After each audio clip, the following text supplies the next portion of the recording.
And we're live. Welcome to another episode of the Osteotomism Roundtable. We're going to be doing a live reading. We have our regular guys of Belkov, Oncast, and Andrew Popular Liberty. How you guys doing? Howdy, y'all. Awesome. Well, let's see. What is this? Yeah. Do we want to do any preference on who Eric von Knut was, or anything about it before we hop into the live reading? All I know is that he was a Thomist Catholic associated with the Mises Institute, and very influenced by Mises himself, and a political scientist. That's all I know from him, all the context I can give. Yeah, that seems good enough. Let me stay on the screen and we'll get right into this. Home tab, Monarchy Wolf, sale. Okay, everybody see that? Yep. Wonderful. Yeah. Oncast, you can go ahead and start the reading, and let's probably explain to the audience. So how we're going to do this, we're going to do 30 minutes straight of live reading, and then we're going to commentate afterwards, so we can try to get through this. Because if we just read it normally and commentate afterwards, we heard something good, we stop every sentence to comment. That's some commentary, because everything here is just incredible. So, Oncast, go right ahead and get us started. Sure. So as if Osteotomism believes in anything, of course, it's democracy, and I was voted on being the reader for this round, so I'll go ahead and take a crack at it. All right, so this is Monarchy and War by Eric von Knudelt Ledin. Modern history is nothing but an inventory of bankruptcy declarations. Nicolas Gomez de Villa. Monarchy is a form of government not well understood in North America. To many people in that part of the world, monarchy seems to be a totally obsolete, even childish institution. The surviving monarchies, after all, might still play a symbolic or even a psychological role, but not a decisive political role. As a rationalist and a liberal, in the worldwide sense rather than the American sense, I am also a monarchist who realizes that monarchy, combined with Christianity and antiquity, was responsible for the rise and flowering of Western civilization, which is slowly assuming an almost global character. Yet the modern mind is political rather than historical, and therefore is hopelessly tied to the spirit of the time. As Goethe wrote, "He who cannot give account of the last 3,000 years rests in darkness inexperienced, though he lives from day to day." Such a person, intellectually nurtured by the boob tube and newspapers, would be greatly surprised to hear British Prime Minister Disraeli say, "The tendency of an advanced civilization is in truth monarchy. Monarchy is indeed a government which requires a high degree of civilization for its full development. An educated nation recoils from the imperfect vicariate of what is called a representative government." Democracy is, after all, the oldest form of government in which majorities rule over minorities. Democracy reappeared in a more civilized form in Athens, but when, in a truly political trial, Socrates praised monarchy, he was condemned to death. Remember also that Magarigia said rightly that our civilization rests on the death of two persons, a philosopher and the Son of God, both victims of the popular will. No wonder that Plato, Socrates' follower, and Aristotle, Plato's disciple, were fierce monarchists, and that the latter, when democracy returned to Athens, went into exile to avoid Socrates' fate. Plato's thesis that democracy naturally evolves into tyranny was also adopted by Polybius, who believed in an anacyclosis, a natural circular evolutionary process from monarchy into aristocracy, aristocracy into democracy, and democracy into tyranny. Indeed, reading Plato's Republic, books 8 and 9, one gets an exact description of the transition from the Weimar Republic to National Socialist tyranny. The historically conscious observer realizes not only that countries like Great Britain, Spain, and the Netherlands, which today are monarchies, went through Republican periods, but also that Greece and Mexico, today republics, have already been monarchies twice. Still, the most educational case is that of Rome. If we had the opportunity, given our knowledge of history, to meet a Roman citizen in the 60th year before Christ and told him that his country would soon become a monarchy, he would certainly have reacted most vigorously, blaming us for ignoring Roman tradition and mentality. Monarchy, a return to the authoritarianism of Tarquinius Superbus, out of the question. Yet Caesar already loomed beyond the horizon. Subsequently, if we had a chance to meet with one of his descendants in the year 260 after Christ, and told him of his ancestors' indignation about our naivete and our arrogance, he certainly would have shrugged his shoulders. And now, we might ask? Now? We are still a republic. Look at signs everywhere declaring Senatus Populesque Romanus, a monarchy, As among Orientals and barbarians, out of the question. But you have an emperor. Haha, imperator means general, and there have always been generals in republics. Yet a few years later, Diocletian, the Imperator Augustus, had a golden crown put on his head and demanded proskinesis, the kneeling approach to his person.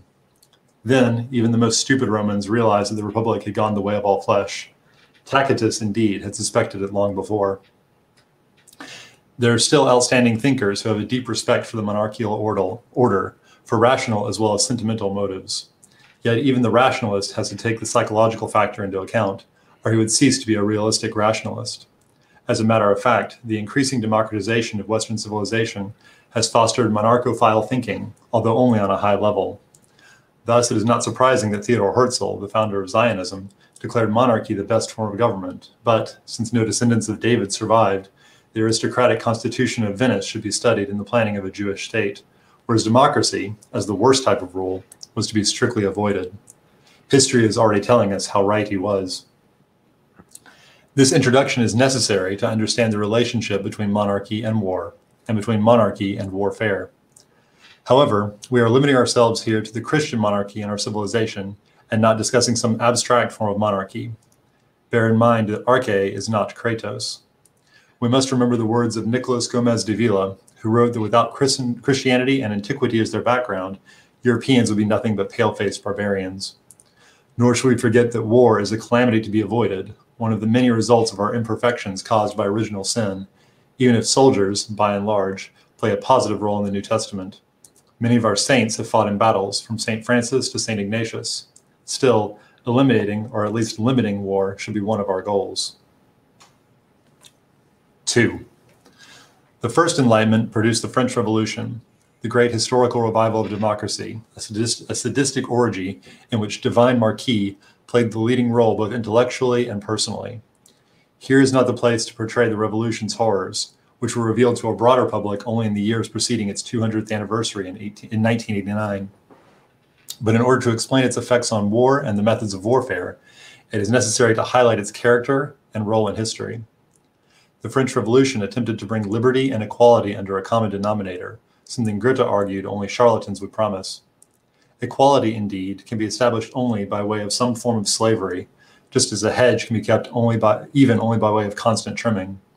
In this perverse competition between liberty and equality, the latter naturally won out. Robespierre, before being dragged to Notre Chère Mère la Guillotine, had planned to put all Frenchmen into one uniform and all French women into another.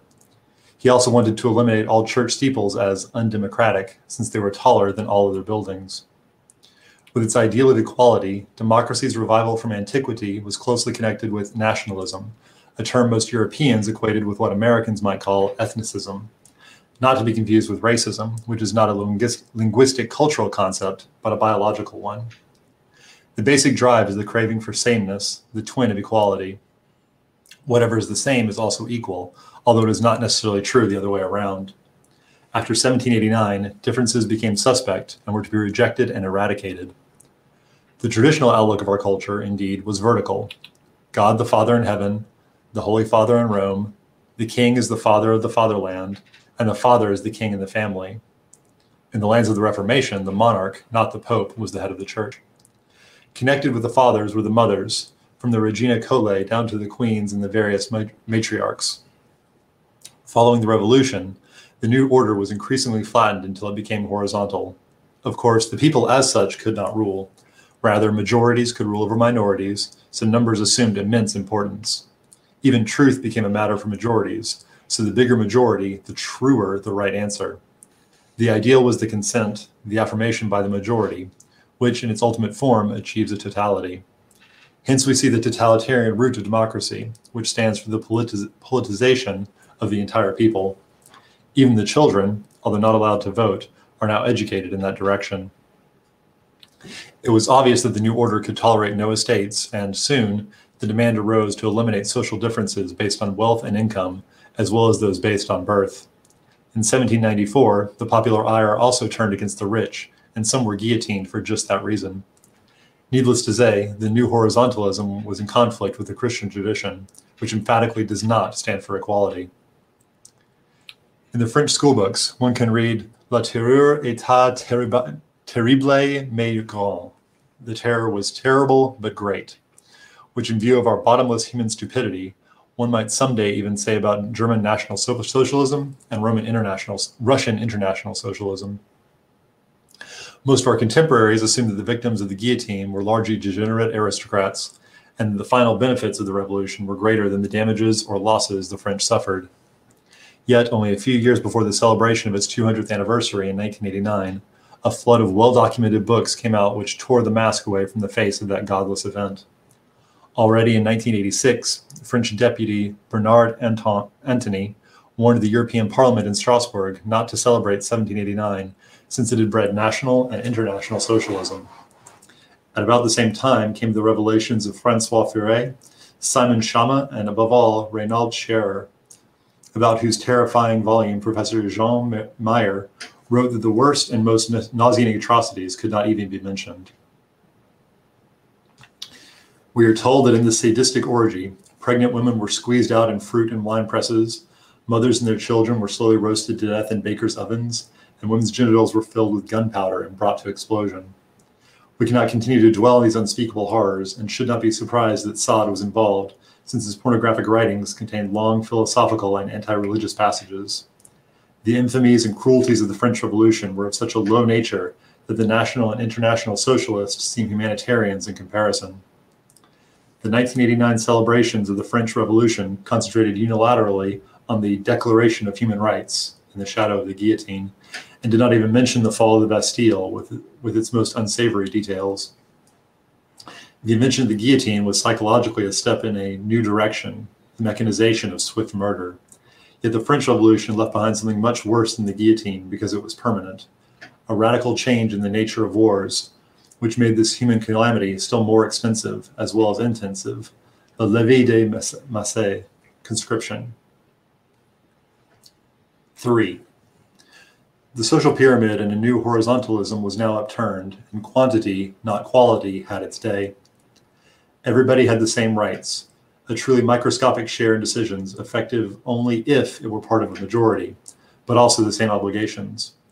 One could vote for a representative, but, in turn, a male had the duty to defend his country, or to participate in its aggressions, which might mean drudgery in barracks, captivity, wounds, mutilation, or even death, a bad deal indeed. The draftee almost ceased to be a real person as he was dragged out of his privacy and became an individual, the meaning of which is only the last indivisible part of a collective whole.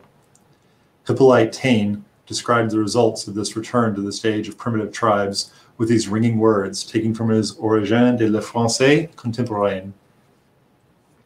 One puts in the hands of each adult a ballot, but in the back of each shoulder a knapsack, with what promises of massacre and bankruptcy for the 20th century, with what exasperation of ill will and distrust, with what loss of wholesome effort, but what a perversion of productive discoveries, accompanied by what an improvement in the means of destruction, by what recoil towards the inferior and unhealthy forms of the old combative societies, by what a backward step towards egoistic and brutal instincts, towards the sentiments, manner, and morality of ancient cities and barbaric tribes we know all too well.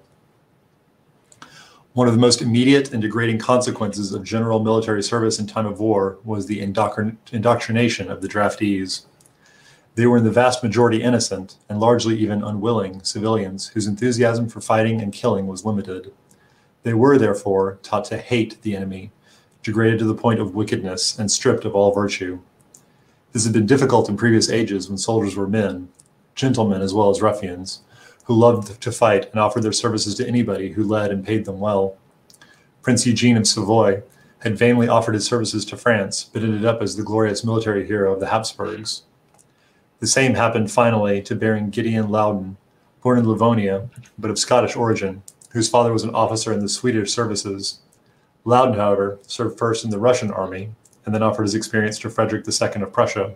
Rebuffed, Loudon joined the largely Austrian army of the Holy Roman Emperor and defeated Frederick in battle.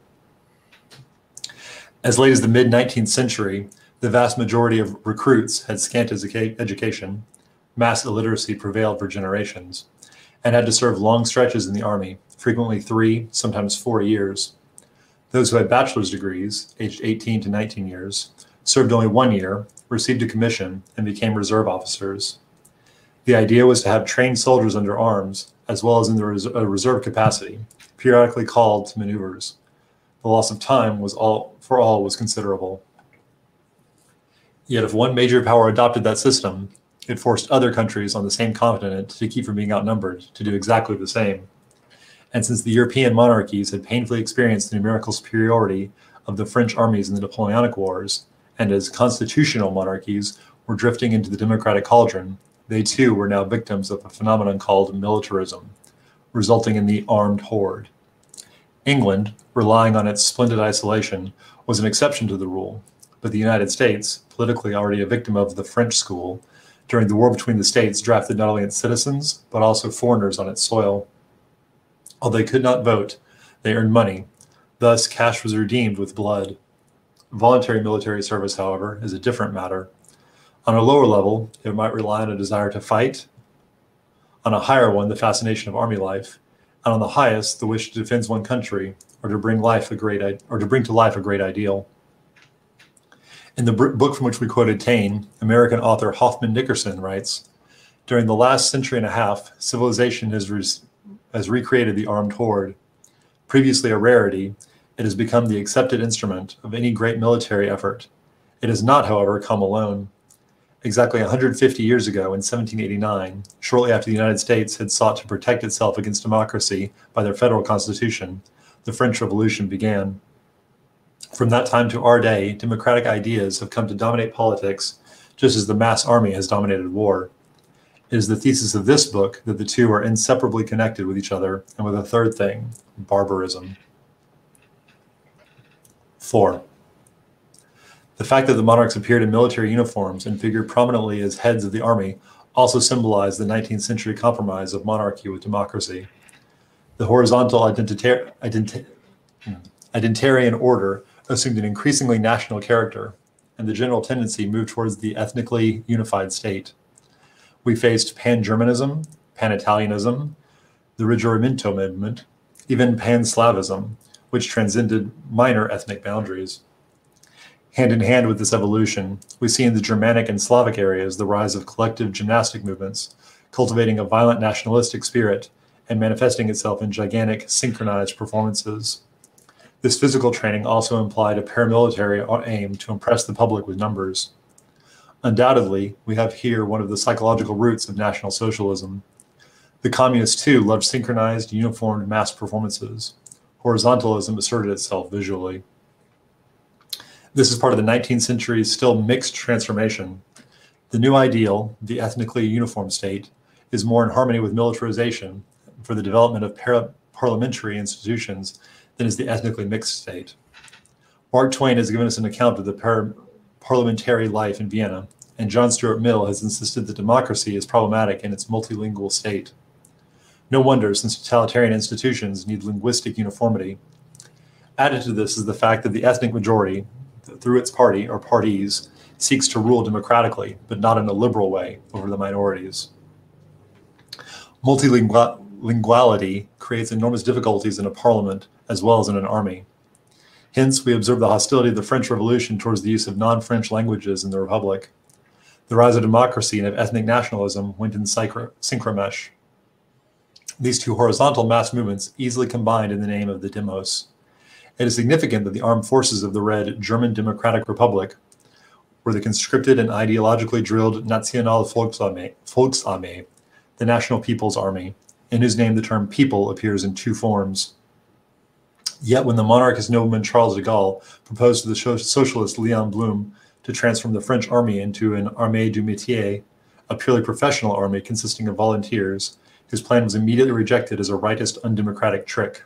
Such an army could be easily mobilized against the people and might develop an esprit de corps, which would be fully undemocratic. 5. We spoke already about the indoctrination of draftees, which naturally becomes important in a time of war. An even greater evil is the fact that, since the recruits are taken from the population at large, the people itself has to be indoctrinated, in other words, made to hate the enemy collectively. For this purpose, modern governments invoke the support of the mass media, which then inform the populace about the evil of the enemy, with little or no regard for the truth. The attack stresses the wickedness and inferiority of the hostile nation and the evil deeds committed by its armed forces, which consists of cowards, a low breed recruited from the fiendish people.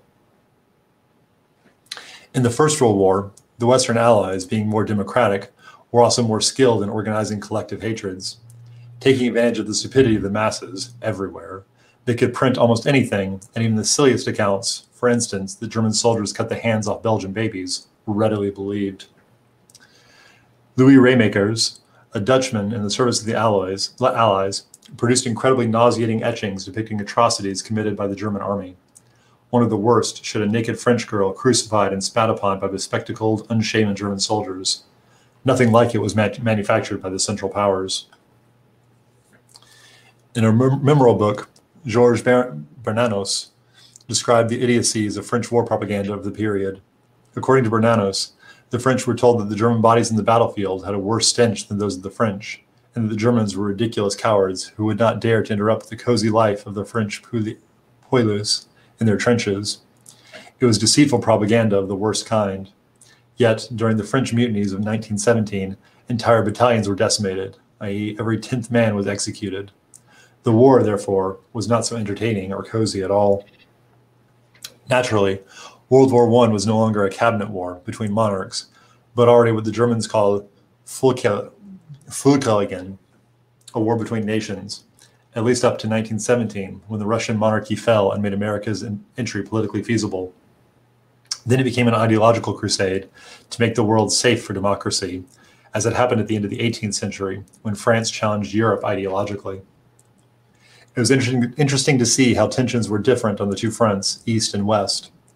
In the East, until 1917, it was still a fight among three emperors, which was the reason why the old style there somehow survived and continued on a higher level. It was still a war between gentlemen, a fact evident not only at the front, but also evident in the homelands. In Russia, craftsmen and tradesmen among the prisoners were often released, and until the Bolsheviks took over, they earned money very nicely. Enemy aliens were jailed in Britain, France, Italy, and Germany, but not in Austria. I would stop there since there's only 8. There's only 8 chapters. Yeah, I think that's a good spot. Yeah, this is a good spot to stop. Mm-hmm. Okay, let me close up the tab. Okay, wow. Well, what do you guys think? That was interesting. How I had no idea. Like, I knew the French Revolution was batshit crazy. I hadn't like gunpowder into women's genitals. I mean, Holy wine fuck. presses on pregnant women. No, I mean, even yeah. just rereading that, because I read it earlier today, the whole thing, like, man, that is rough reading. First time I heard it, I was in the gym mid-rep, and I had literally decided to drop the weights and go, I'm going to sit here for a moment and kind of just sink, because that was, it's rough. Yeah, great reading, Einkaf, by the way. Oh yeah, very, very well done. It was incredible. In case anyone doesn't know, Notre chère mère la guillotine, which Einkaf read earlier, translates to "Our dear mother the guillotine," which is what Robespierre referred the guillotine as. Yeah, these guys. There's a lot like about the beyond mindset. evil. Yes. Yeah. One of Ledin had a quote, and it was, I'm going to butcher it, but like, the average man blames all the problems of World War II. The intelligent man blames it all on World War I. The truly educated man blames it all on the French Revolution. Yeah. I was just about to like make that point. Like, holy shit! Like, you know, I tweeted out during this that, wow, the French Revolution was like way more evil than Stalin. Yeah, I mean, they make the Bolsheviks look tame. I mean, that's what he says. It makes the international socialists look like humanitarians. You know. It's just insane. Yeah. In kind of a disgusting way, the French Revolution was really kind of before its time, you know, because when you see it fails horribly as that kind of movement is destined to do, and it really took another couple hundred years for those ideas to sort of penetrate the general psyche as badly as they have done, that they sort of get reinvented again as we enter the 20th century and even into modern day. But you see all those origins, at least politically, there, and that we can talk more about their philosophical roots and who they were reading at that point, and the author points to Marquis de Sade as being as having a fairly outsized role in a lot of the thinking at that time. I mean, let's also not forget that a fairly outsized role, I think, in the thinking of French intellectuals already, also in the 20th century.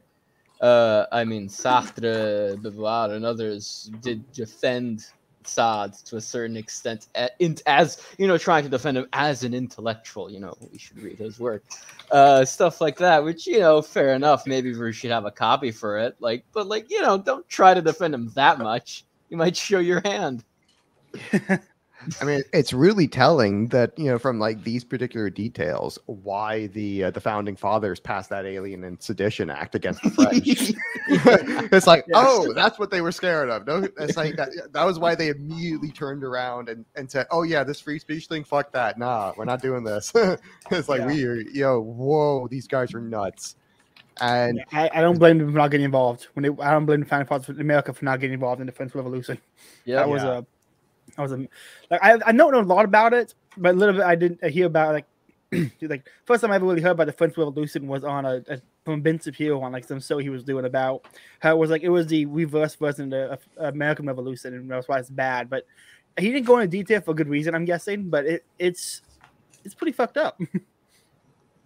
Yeah, I have the propaganda. No, I was just saying I have the propaganda version of the French Revolution fairly well known to me because it was given to me at length in school. But yeah, continue on, Kath. It's interesting because it's appropriately contrasted with the American Revolution, and in a historical sense, it really is ideologically the French Revolution is kind of the one that won out over a lot of the so much of the good in the American Revolution. Over time, as the author again pointed out, that the American Revolution tried to fight against the democratic impulses in their construction of the federal government, and ultimately it's sort of failed and given way to the French system. I also want to point out the political thinking because I was looking up. Volkov mentioned the 20th century French thinkers, and Rousseau doesn't get mentioned in this, but certainly he has a profound effect both on the French Revolution and on 20th century French thought. When you look at the neo-Marxists and Marcuse and all the insanity that has grown out of that with the postmodernist movement. Oh, and this is just a funny aside, but there's a great book on the friendship between David Hume and Adam Smith, which is one of the very few friendship between two very famous philosophers. But they were living at the same time as the French Revolution, and one of them was, at one point Hume was in France just after the Revolution, and Hume is famous for being one of the first atheist philosophers, right? And he was really an agnostic himself. So when he was at a dinner there, he was like, only a madman would be an atheist. Like, you can't know that God doesn't exist. Like, you have to admit you're at least agnostic. And at a dinner with 30 other French intellectuals, every other person there was a hardcore atheist, hardcore cult of reason guy. And he was just he himself was just shocked. He was like, I do not belong here. I need to get out now. Yeah, that was something that's talked about a lot in my reading of "They Have Uncrowned Him" by Archbishop Marcel Lefebvre, because he talks about a lot how this was the French Revolution was hardcore atheist. But it's that was a big difference between the American Revolution, where it's okay, they're nutjob Protestants, but they're rebelling because they want to be more nutjob Protestants. Whereas the French Revolution is they don't want to be religious at all. These guys are literally like Stalin and the Nazis, and the commies and the Nazis before their time. And it's clear how much it really influenced their thinking. And one thing that I kind of noticed that I hadn't put this together before, but I've seen it now because Lefebvre also talks about this in a little bit in his open letter to confused Catholics. He talks about this language issue of, hey, look, this is he made an argument that really convinced me of the Latin Mass, because before that I hadn't been convinced. And he says, hey, the reason that we all do it in one language is so that we're all on the same page about the ideas. And and the moment you start introducing new languages, that introduces sectarianism. And if you look at all of the places where we had different languages and where the Catholic Church did not enforce Latin, France being one of them, this is where you get all of the worst heresies. England being the England, and the Greek East being the others. And what this author says here, I can't pronounce his name. What he says here is that this is the part of the 19th century's mixed transformation. The new ideal, the ethnically uniform state, is more in harmony with the militarization and for the development of parliamentary institutions than is the ethnically mixed state. Mark Twain has given us an account of the parliamentary life in Vienna, and John Stuart Mill has insisted that democracy is problematic in a multilingual state. No wonder, since totalitarian institutions need linguistic uniformity. Added to this is the fact that the ethnic majority, through its party or parties, seeks to rule democratically, but not in the liberal way over the multilingual minorities. Multilinguality creates enormous difficulties in parliament as well as in an army. And when he had said that, it hit me why the Democrats are trying to push for so many new languages here in America. So this is a power play. It's like I hadn't connected that before. That just as a English speaking American from the middle class, you don't naturally think in that kind of way that I think in a different language. And I wouldn't naturally try to think about oppressing other people who speak a different language than me. It just doesn't naturally occur to me. But in my readings, this historically is not the case. And linguistic differences are a major factor. I mean, this is why we got the East-West schism. This is why we got problems with Martin Luther in Germany. Is why we got problems with the French. Why we got problems with the English. I mean, just look up at the north in Canada. But Quebec has, always had a rebellious streak against the rest of English-speaking Canada all along because they speak French and we're a different person and very different people. And Mises in liberalism actually notes this. I think he's coming at this from an angle of okay, defend democracy. How do we defend democracy? And he goes for a bunch of these points. He doesn't make all of Kunal Ladin's points, or else he wouldn't have defended democracy. But he's trying to, and he kind of comes to the conclusion that you can't have a multi-ethnic, multilingual democracy. You need to have separate, because or else you're going to have irreconcilable conflict. And democracy is supposed to be a conflict-solving mechanism, so you don't want to have irreconcilable conflict. Yeah, one of the points I really got, that always sticks out to me is the whole point about the draft, pretty much, and drafting soldiers and how the effect that had on war. It was a quantity over quality. The effect it had on the soldiers in school, and just the effect the draft had on how war was waged is really, it can't be understated. It's crucial. Go ahead. No, continuing, Kev. I was going to say that the psychological aspect of it is that you can't really get away with having a draft if you don't have a democracy. No one's going to put up with being conscripted to fight in the King's War. But with this idea of democracy, is suddenly you have a voice. You don't really have a voice, but you kind of pretend you have a voice, and therefore you have an obligation. And it's with funny. It, automatically, you have to have this propaganda flowing in immediately. You have to be able to convince people that this thing that you're forcing them to do is, one, the good thing to do, and two, actually their idea. I really like how he, because this is almost another crusade I've been on lately, is against this concept of the individual, which seems to be so incredibly inhuman and toxic. Because he connects it here. He says that the draftee almost ceased to be a real person as he was dragged out of his privacy and became, in quotes, an individual. The meaning of which is only the last indivisible part of a collective whole. It was the individual is just draftee. It's drafteeism. What he described individual as being the most smallest part of a whole is just I loved it. I had to wrote it down. It was just it's spot on. Yeah, because you're also removed from all mediating institutions. You're removed from from your local parish, from your family, from your friends, and you're just put in this impersonal machine as a quote unquote individual. Yeah.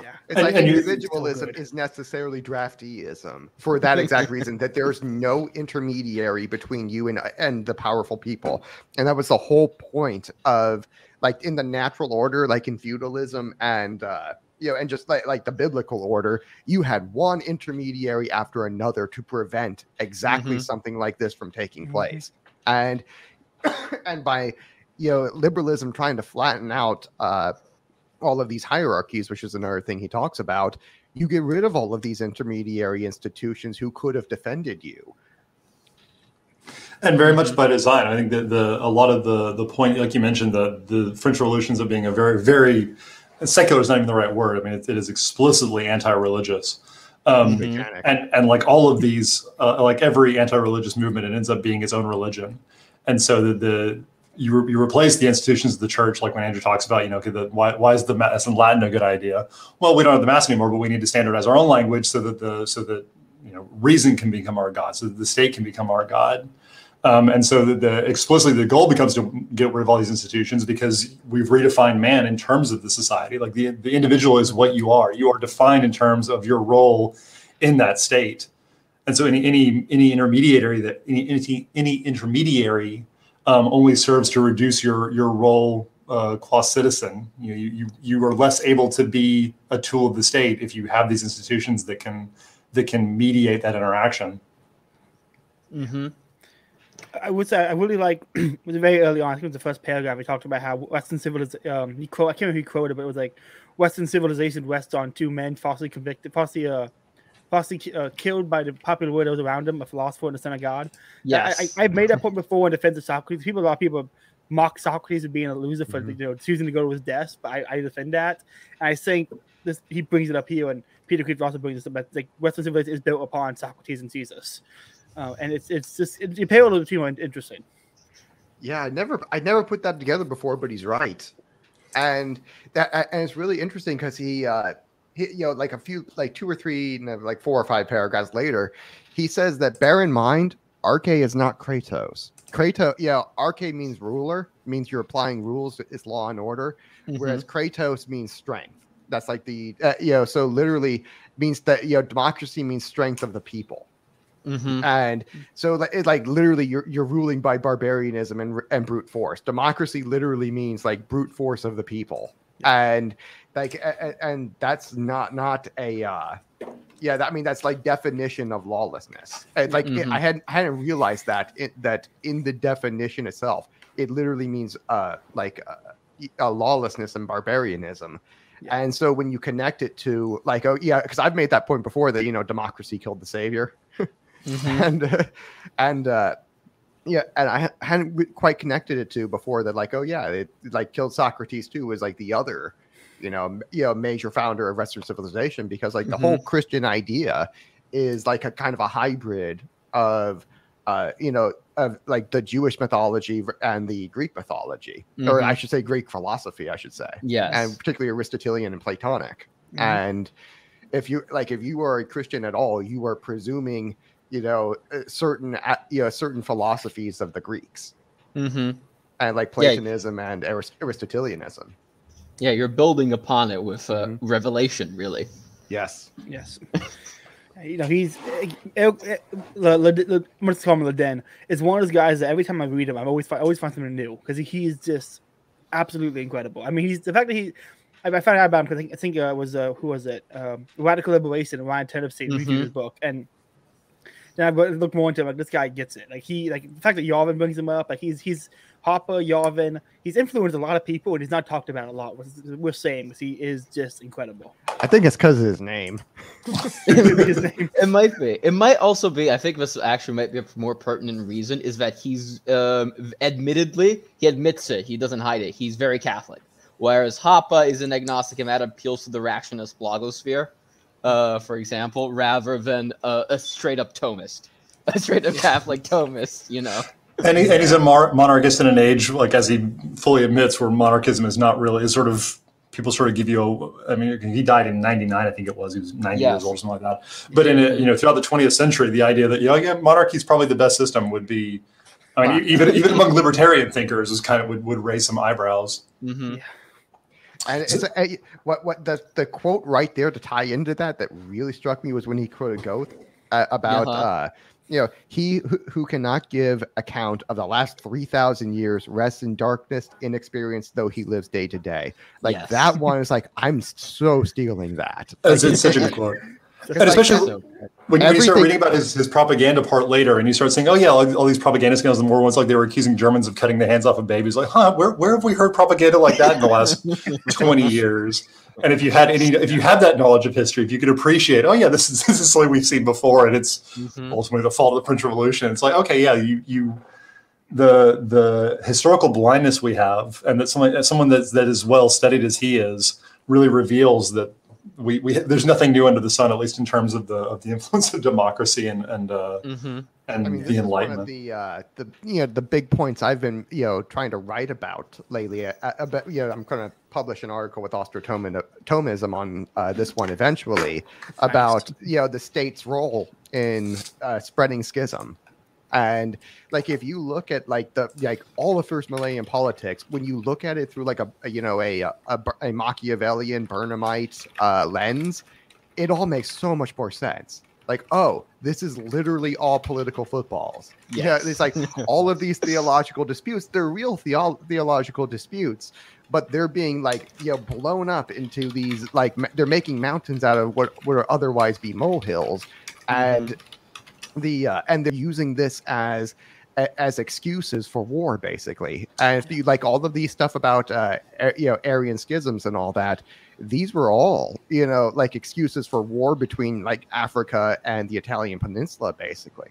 And so when I'm going through issues like the filioque and all that, and I start seeing that oh, this is literally a non-issue.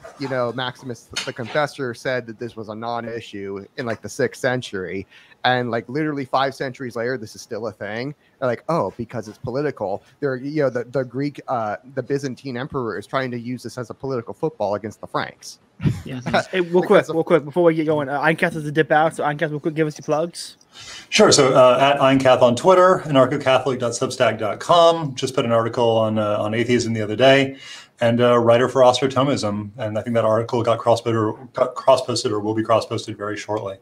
I haven't posted it yet. I'm still waiting for the final draft revisions. Okay, cool. Yeah, so that'll be popping up very shortly. Sorry to have to dip, but have a good conversation, guys. Looking forward to doing part 2 later. Absolutely. All right. See you, man. See ya.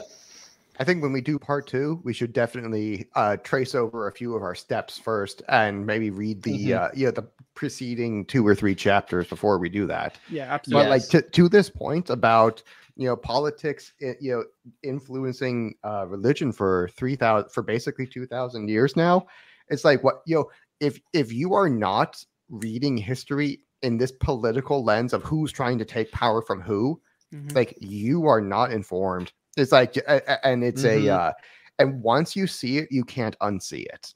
It's the rest of history makes so much more sense when you read it that way. And this idea that you basically live in darkness, I just oh my god, it's just that one is it's so perfectly worded. Yeah, Scruden has a similar phrase, I think, where there's an interview of him where he says most people walk through life as if through unillumined corridors until they meet their demise. It's something like that, where they know nothing of what's going on around them. They don't really know what's ahead. They don't really remember what's behind. And at one point they just fall over. It's a great, very black-pilled quote, but it's very, very good, very much in the same vein. Because Scruden has defended monarchy, by the way. I only found this out recently, but he's also defended monarchy as comparative democracy. Nice. I really enjoyed his point. I think I found a quote here. Is here it is. God the Father in heaven, the Holy Father. He's talking about the traditional outlook of our culture. Culture indeed was vertical. God the Father in heaven, the Holy Father in Rome, the King is the father of the fatherland, and the father is the king of the family. And the land's Reformation, the monarch, not the Pope. What I really like that he brings it up. I think at one point I think it's kind of ignored when talking about Reformation was how involved kings were and the kings were at a time and how involved kings have been in religions of Protestantism. Which it seems like he knew that and it seemed to be a known thing in the past, but not really talked about now. Yeah. I know Andrew talks about it, so I'm very thankful he does that. I really enjoy seeing we sometimes remember that the Queen of England is technically the head of the English Church, of the Church of England, although she doesn't exercise that position, and she probably should with an iron fist, because she can. she can't really do democracy. She doesn't have power there. She only has symbolic power. Like, they would shut her down and strip her crown away if she tried to do anything. But she could, rule the Church of England, I think, like, fairly well if she wanted to. But she doesn't. She's abdicated that responsibility, I think. It's the same. Well, I mean, this is another thing you see with, like Caesaropapism in the first millennium, where you would get one, the emperor would try to put bishops and patriarchs in power, and invariably he would choose people who were not theologians and would abuse the office. And you saw this a lot when the Muslims got in charge of Constantinople, where they would literally just publicly auction off the office of the patriarch of Constantinople. and, like, literally the public auction for the office. And, and you get, like, this is how we got, like some of the worst patriarchs in history, where they were just secular people with no authority. So the Queen of England, she totally could exercise that authority. But it's like, I can only imagine how she's gonna do that, given the historical precedents that have already been set in the first millennium with that. Yeah. And it's like what I see here. And by the way, like right there, where he says as a rationalist and a liberal, in the worldwide sense rather than in the American sense, which is really, really good to put that in really good to clarify that one. Yes. He says, I am also a monarchist who realizes that monarchy combined with Christianity and antiquity was responsible for the rise and flowering of Western civilization. And this is been the biggest revelation for me lately as a Mises GOP monarchist who really wants to have a private property monarchy society within my lifetime. Is oh, you need to tie this, it can't just be you're trying to get a bunch of libertarians or corporations to move there. That's not going to work. You need to be getting all of the Catholic monks and nuns to move there first. Your earliest adopters needs to be the Catholic Church. They're God, how am I going to do that one? He makes a point very strongly that it's Christian monarchies. And in fact, at one point, he has this imaginary dialogue of two Roman citizens, one in before Christ, one after Christ. And they make the point monarchies as among Orientals and barbarians? Ha! It's no way. But yeah, it needs to be Christian monarchies. It can't be something else. Yeah. And where he says, oh, yeah, we don't have a king. We have an imperator, which is a general. Yeah, we've always had generals. Even republics have generals. How can you object to that? Which is also a very good idea of Yarvin's conception that power is very good at hiding itself. It's of course we have a general, right? It's we're a democracy. Of course we have a deep state and a civil service that's completely entrenched. That's natural. Come on. That doesn't mean they hold power. Get over yourself. Diocletian has a gold crown on his head. He's just a general, though. Come on. Exactly. It's just I don't know. This is perfectly summing up a lot of what I've been thinking through personally for the increasing democratization of Western civilization has fostered monarchophile thinking, although only at the highest level. And I'm thinking that might be a little bit dated. That sentence right there, that might be a little bit dated. This is he was writing this, I think, with 80 years old too. So I'll cut him some slack for that.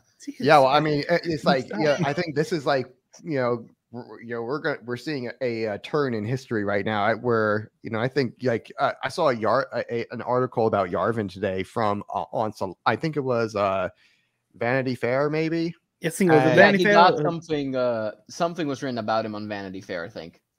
Yeah, and I think that they were saying that Peter Thiel is putting a crap load of money behind these guys over here.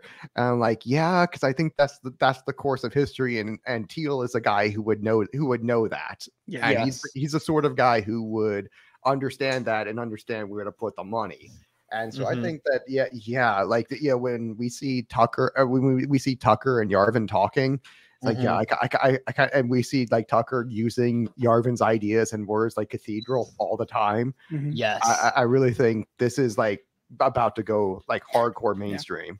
I was on a podcast with 2-Bit Jason and Carlos from Los Libertinos 4 days ago. Yeah, we talked about Yavin, friend of Fed, and it was like, what's going to happen when Yavin blows up, pretty much. Because Jason's point is it's only a matter of time before Yavin ends up on Lex Friedman or Joe Rogan's show. Like, he's going to end up on one of the bigger ones. It's a matter of time. A bubble's going to pop, and we're going to see a lot of new people. A lot of people who are going to claim to be a monarchist and never have read anything, but this is what listen to Yavin. I'm happy for him. Bring him in, but it's going to be interesting to see what happens.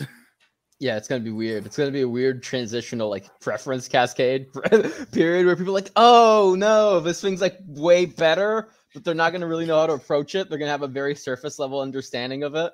One thing you guys just talked about this, but as you know, as a rationalist and a liberal, I am a monarchist, is an insane red pill for a normie reading this and with having no acquaintance with any of the subject matter and someone saying I am a liberal, I am a rationalist, ergo I am a monarchist is such a great sentence, just a great like declaration of position. I think he wants to describe himself as an arch liberal who would an arch liberal of the extreme right, which is what Nick Land also describes himself. I love it. He used that exact phrase. He said, I take my position from Kunal Ladin. I am an arch liberal of the extreme right.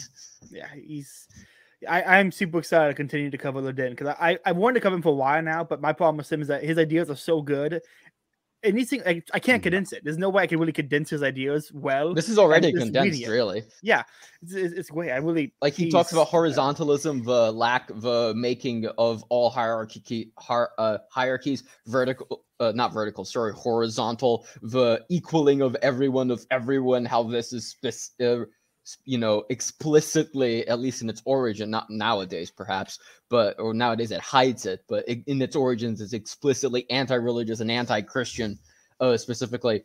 And it tries to, lack of mediating institutions. I don't think he really gets into that. He sort of implies it here. I think he has other places where he talks more about this, but it's the making of everyone equal as well, and using that to level out Christian feelings and essentially Christian religion really from the populace, and also using, if you have a mass army, you need propaganda.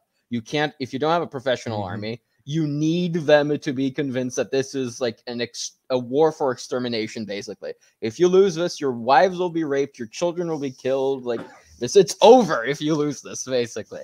Whereas if it's a professional army, as Hoppe also talks about this in Democracy, God, that failed quite a bit.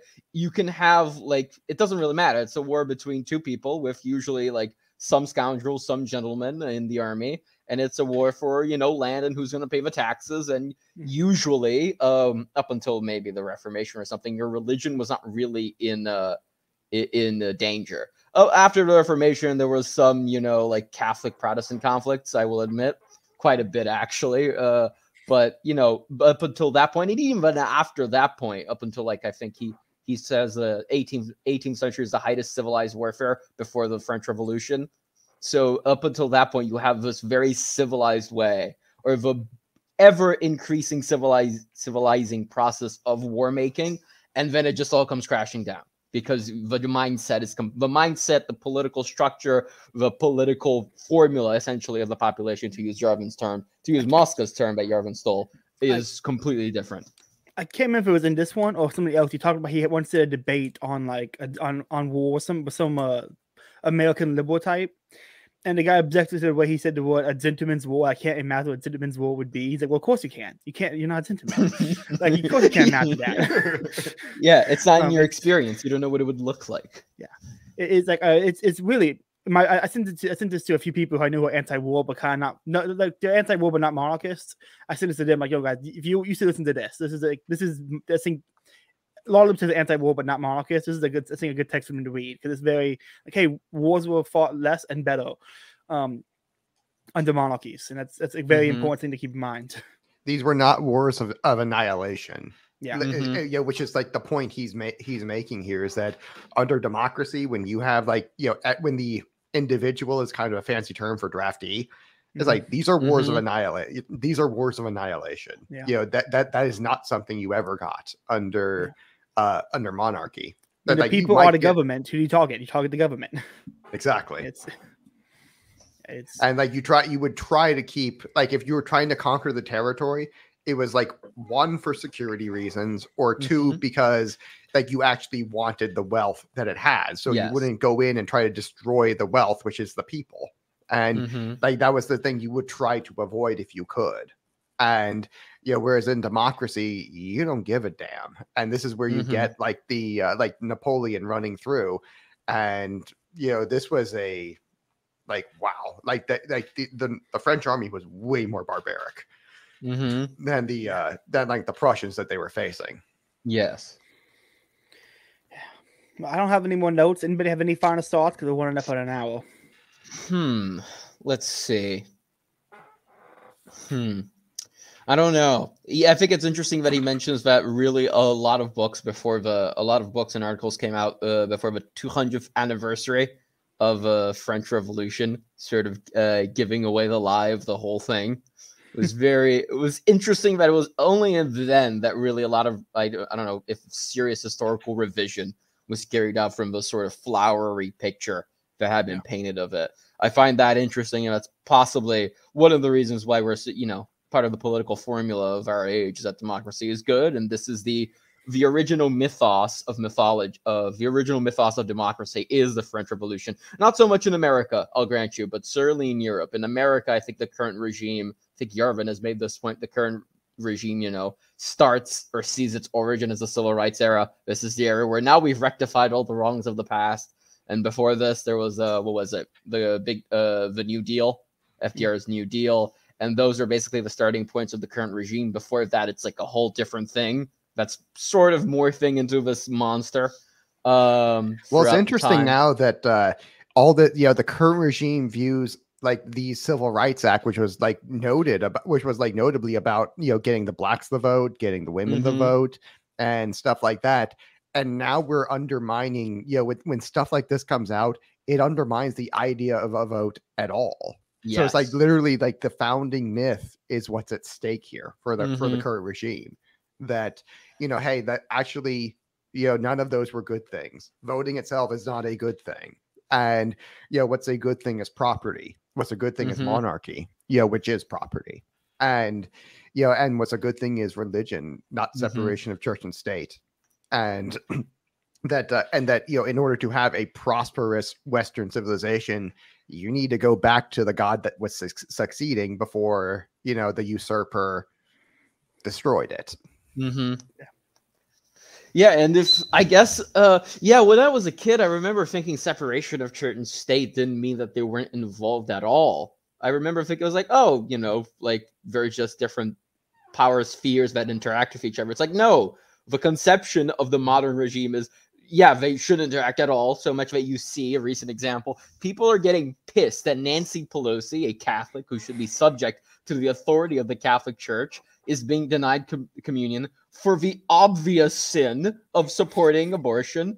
And not just like, in her heart of hearts, but publicly, and trying to make it legal and accessible, which is literally against the catechism of the Catholic Church. It's there, like civil authorities should make laws prohibiting abortion wherever they can. Yeah, it's been a weird week on Twitter seeing people who don't know anything about Catholic Church. Like Whoopi Goldberg's post, but this is not your job. Telling the Archbishop, it's like, this isn't your job. This isn't what you're supposed to do. It's like, that's literally his job. It's literally in the job description. You don't know. Shut up. Yeah, exactly. It's but like this, it's seeing stuff like this start to go. I think we're hitting a turning point. This stuff is going mainstream now, and I think these ideas is like, it's good that we have this Thomism show here. I really think this is going to get to be a big one. So I hope so. Thanks for having me here, guys. It's no problem. Bokov, go and give you plugs, and Andrew give you plugs after Bokov. And sure. I'm at available username on Twitter. I should probably include it in my name here next time so that you guys can type correctly. I write for Thomism. I'm currently finishing an article. I just need to add some concluding thoughts to it. It'll be published soon, and that's about it for my plugs. I don't write anywhere else or am available anywhere else at the moment. Okay, Andrew, what are your plugs? You can find me at Popular Liberty _ on YouTube. On Twitter, you can find me at Popular Liberty on YouTube. I'm probably going to change the name to Politically Catholic, within the next few weeks. So if you're listening to this, sometime in June, you might want to look for me under Politically Catholic. And if you want to support monarchy and the idea of moving towards property, a more property-based society, support me at misesgop.org/donate. Every monthly donation, even just like $1 or $2 or $3 a month, really helps push us towards an actual property rights civilization. And we're live on live Austria Thomism live reading. I got Eincast, got Popular Liberty, Belkov. How you guys doing tonight? I'm doing fine. Howdy. A little bit sick. How are you, Caleb? Doing good. I'm excited to read more Eric von Leden. I'm not going to try to pronounce the middle one. I spent the day listening. I spent the day listening to Liberty and Equality again because it's such a great book. And so I need to read that book. Dude, that's so actually good. Probably the best. I'd actually be curious to see Contra Gentiles go through I have suggested it multiple times because he is the closest to both the Thomist world, being in the Thomist world, and closest to the Libertarian world, being closely associated with the Mises Institute.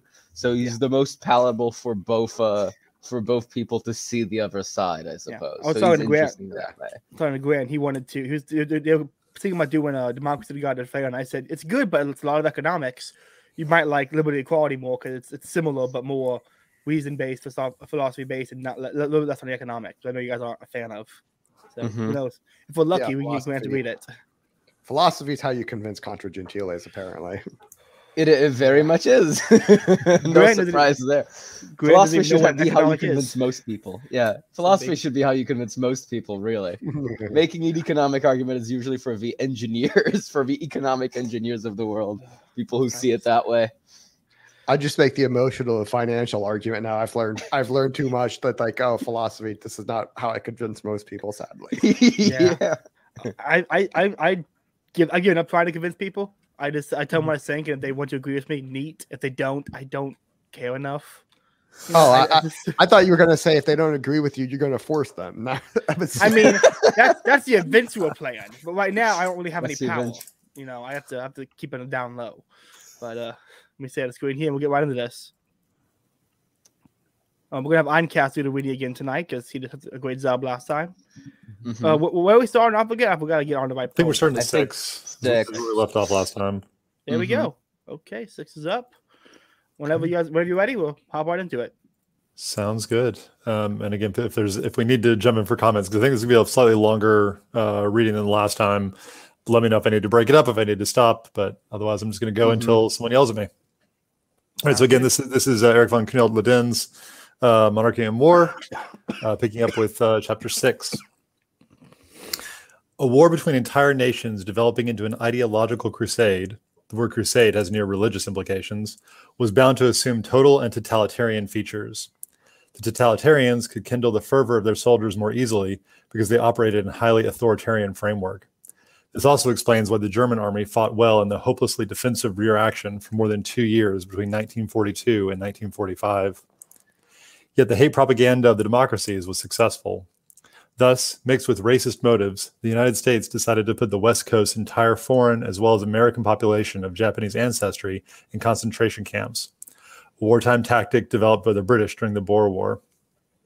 There were among them U.S. citizens with only one Japanese grandparent who looked Caucasian and spoke not a word of Japanese.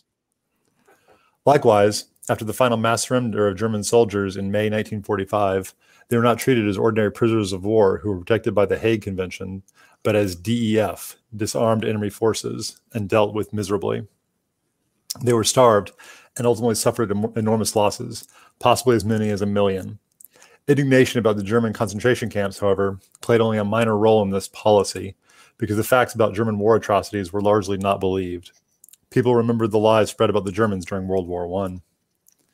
Upon entering the age of the armed horde, wars inevitably took on new forms and another character. The idea was no longer to outmaneuver the enemy and merely to win battles, but, since this is a war between peoples and ideologies, to kill as many enemies as possible, whereby wars assumed an exterminatory character. The mercenaries of the past belonged to different nationalities and, once they signed up, could be employed for different reasons and operations by their employer, or even traded to one another. He who sells himself can also be sold to somebody else. Since wars had evolved from clashes between crowned heads to conflicts between masses of people, entire nations collectively became enemies of other nations. Therefore, wars could at long last be waged against civilians, not only against beleaguered cities, but against entire populations of men, women, and children.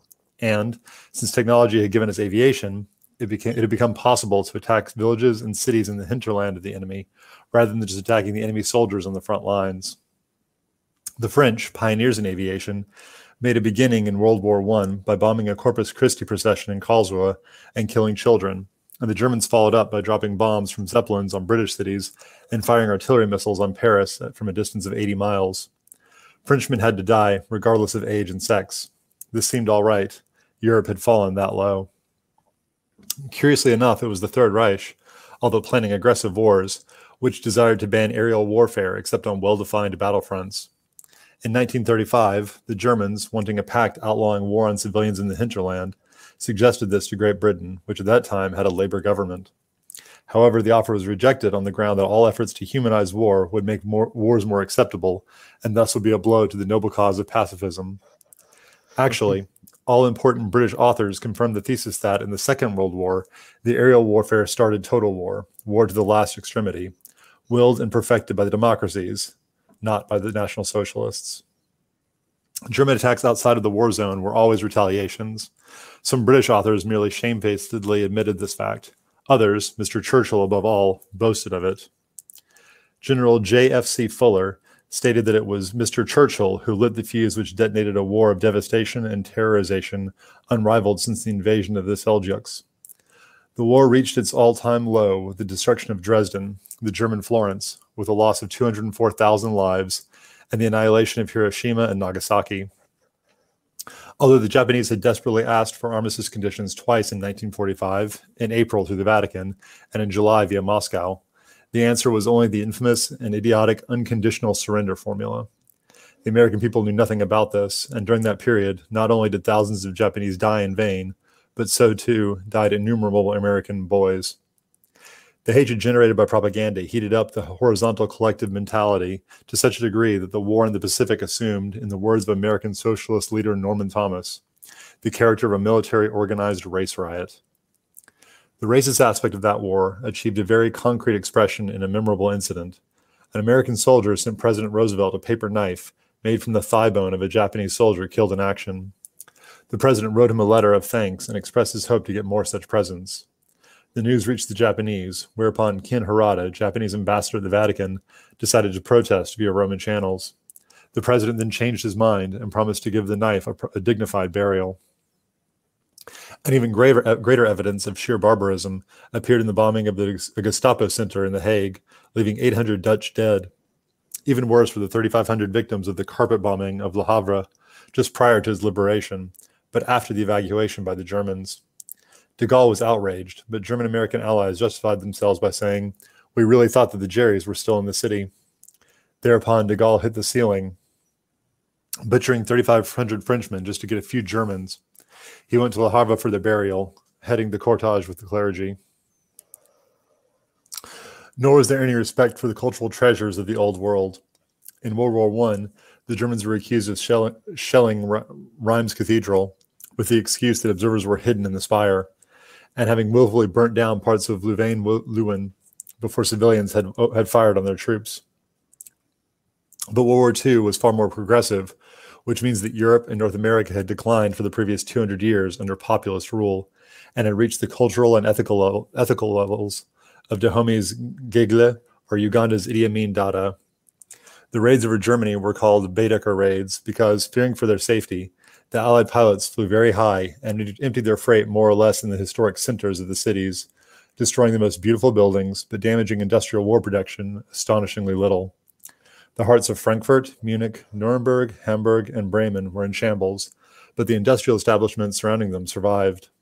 Some Allied spokesmen explained that one wanted to hit the workers' dwellings, while others thought that the annihilating German Kultur destroyed Nazi arrogance. Yet that blood orgy contributed little to the Allied victory.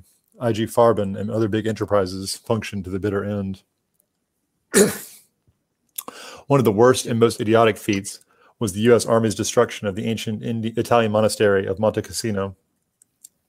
The Allies had been informed that there were no German troops inside, but since the building remained intact, a hue and cry was raised in the United States that to spare the monastery would be yielding to Roman Catholic interests at the cost of American lives. Our boys would have to die to please the Pope. Finally, the military yielded to bolster the home front. The Vox Populi should not be thwarted, and a political decision, not a military decision, was made. The old building went up in flames, thus making it safe for the Germans to occupy the ruins, whereas to defend a huge building under artillery fire would have been suicidal.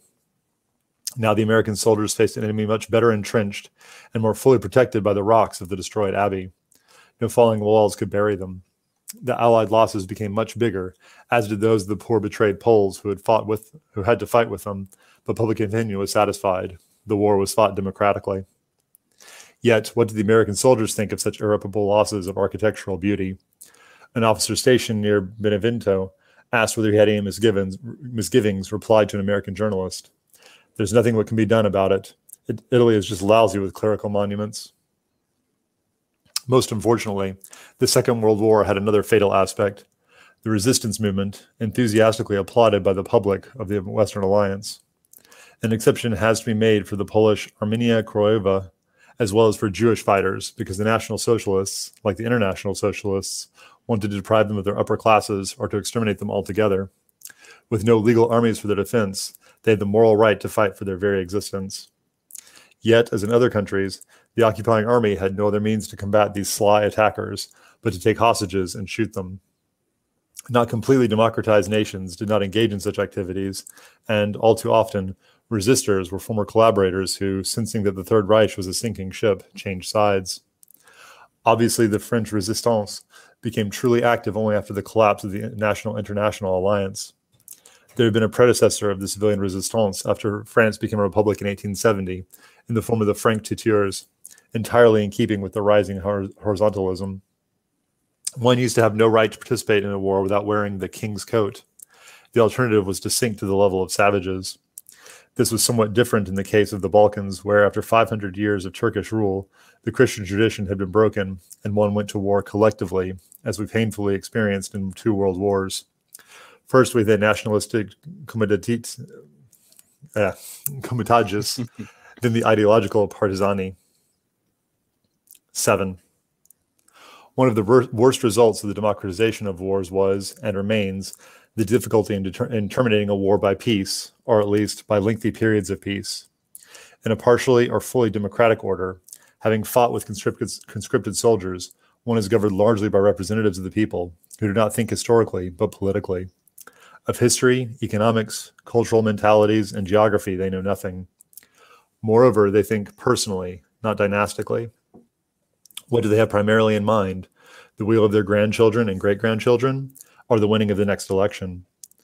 Furthermore, the returning soldiers, if they have been fighting on the winning side, want to see the fruits of their suffering, so they yearn for a peace with maximum gains for their country. Mercenaries thought otherwise. They had their next job in mind. Moreover, generosity is a virtue more frequently found in the small top layers than among the masses. After all, it takes intelligence to suspect that generosity very often pays, while egotism does not.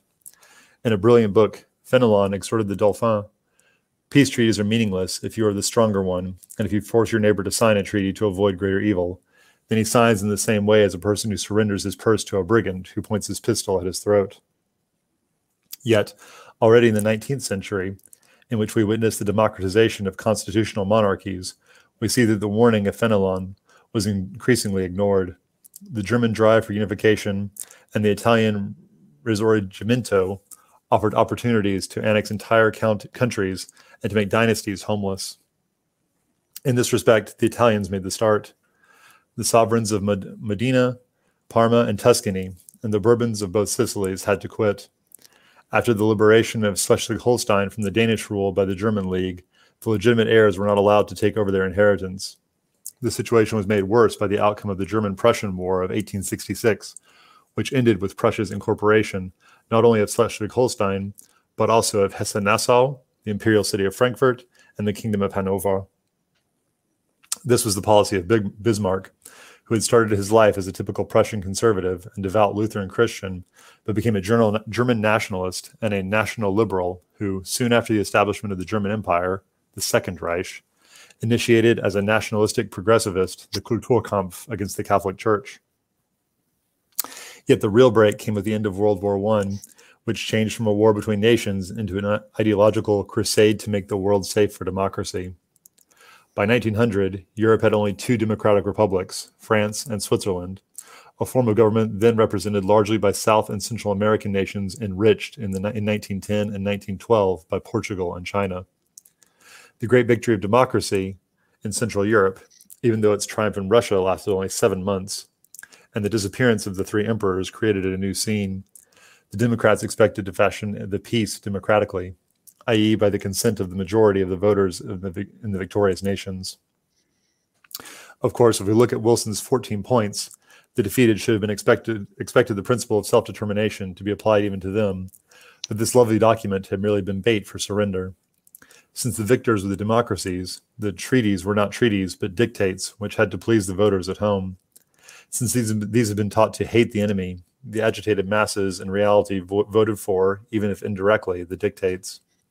In Britain, we had the famous khaki election, an orgy of demagoguery in which Lloyd George promised to ruin the German middle class by way of exorbitant reparations, to make Germany pay so that the pips squeak, and to hang the Kaiser.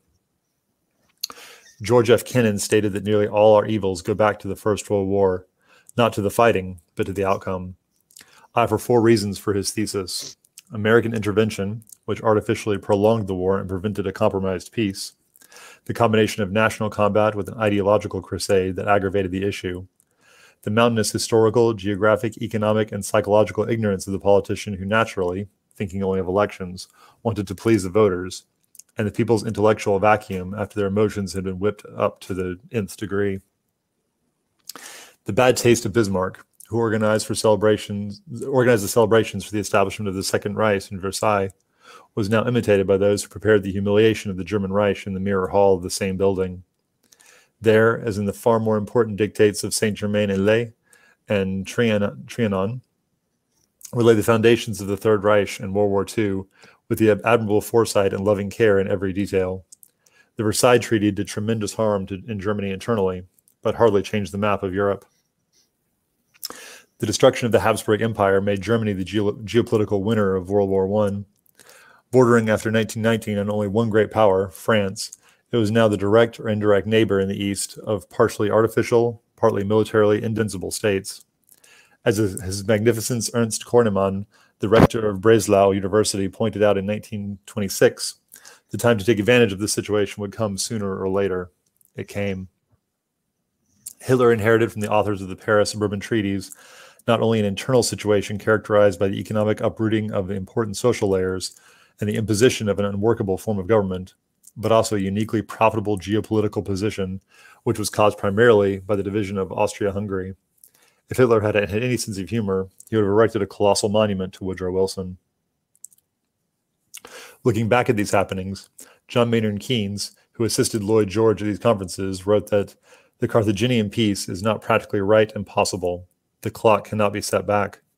Without setting up such strains in the European structure and letting loose such human and spiritual forces as pushing beyond frontiers and races will overwhelm not only you and your guarantees, but your institutions and the existing order of your society. One of these guarantees was the League of Nations, which Compton Mackenzie called a typist dream of the Holy Roman Empire, and which the Congress of the United States refused to join. Still, there is no doubt that general satisfaction reigned in the nations of the victors, not only among the Americans, British, French, and Italians, but also among the Czechs, Romanians, and Serbs. However, intelligent Poles, seeing their country buffeted between Germany and the Soviet Union, remained skeptical.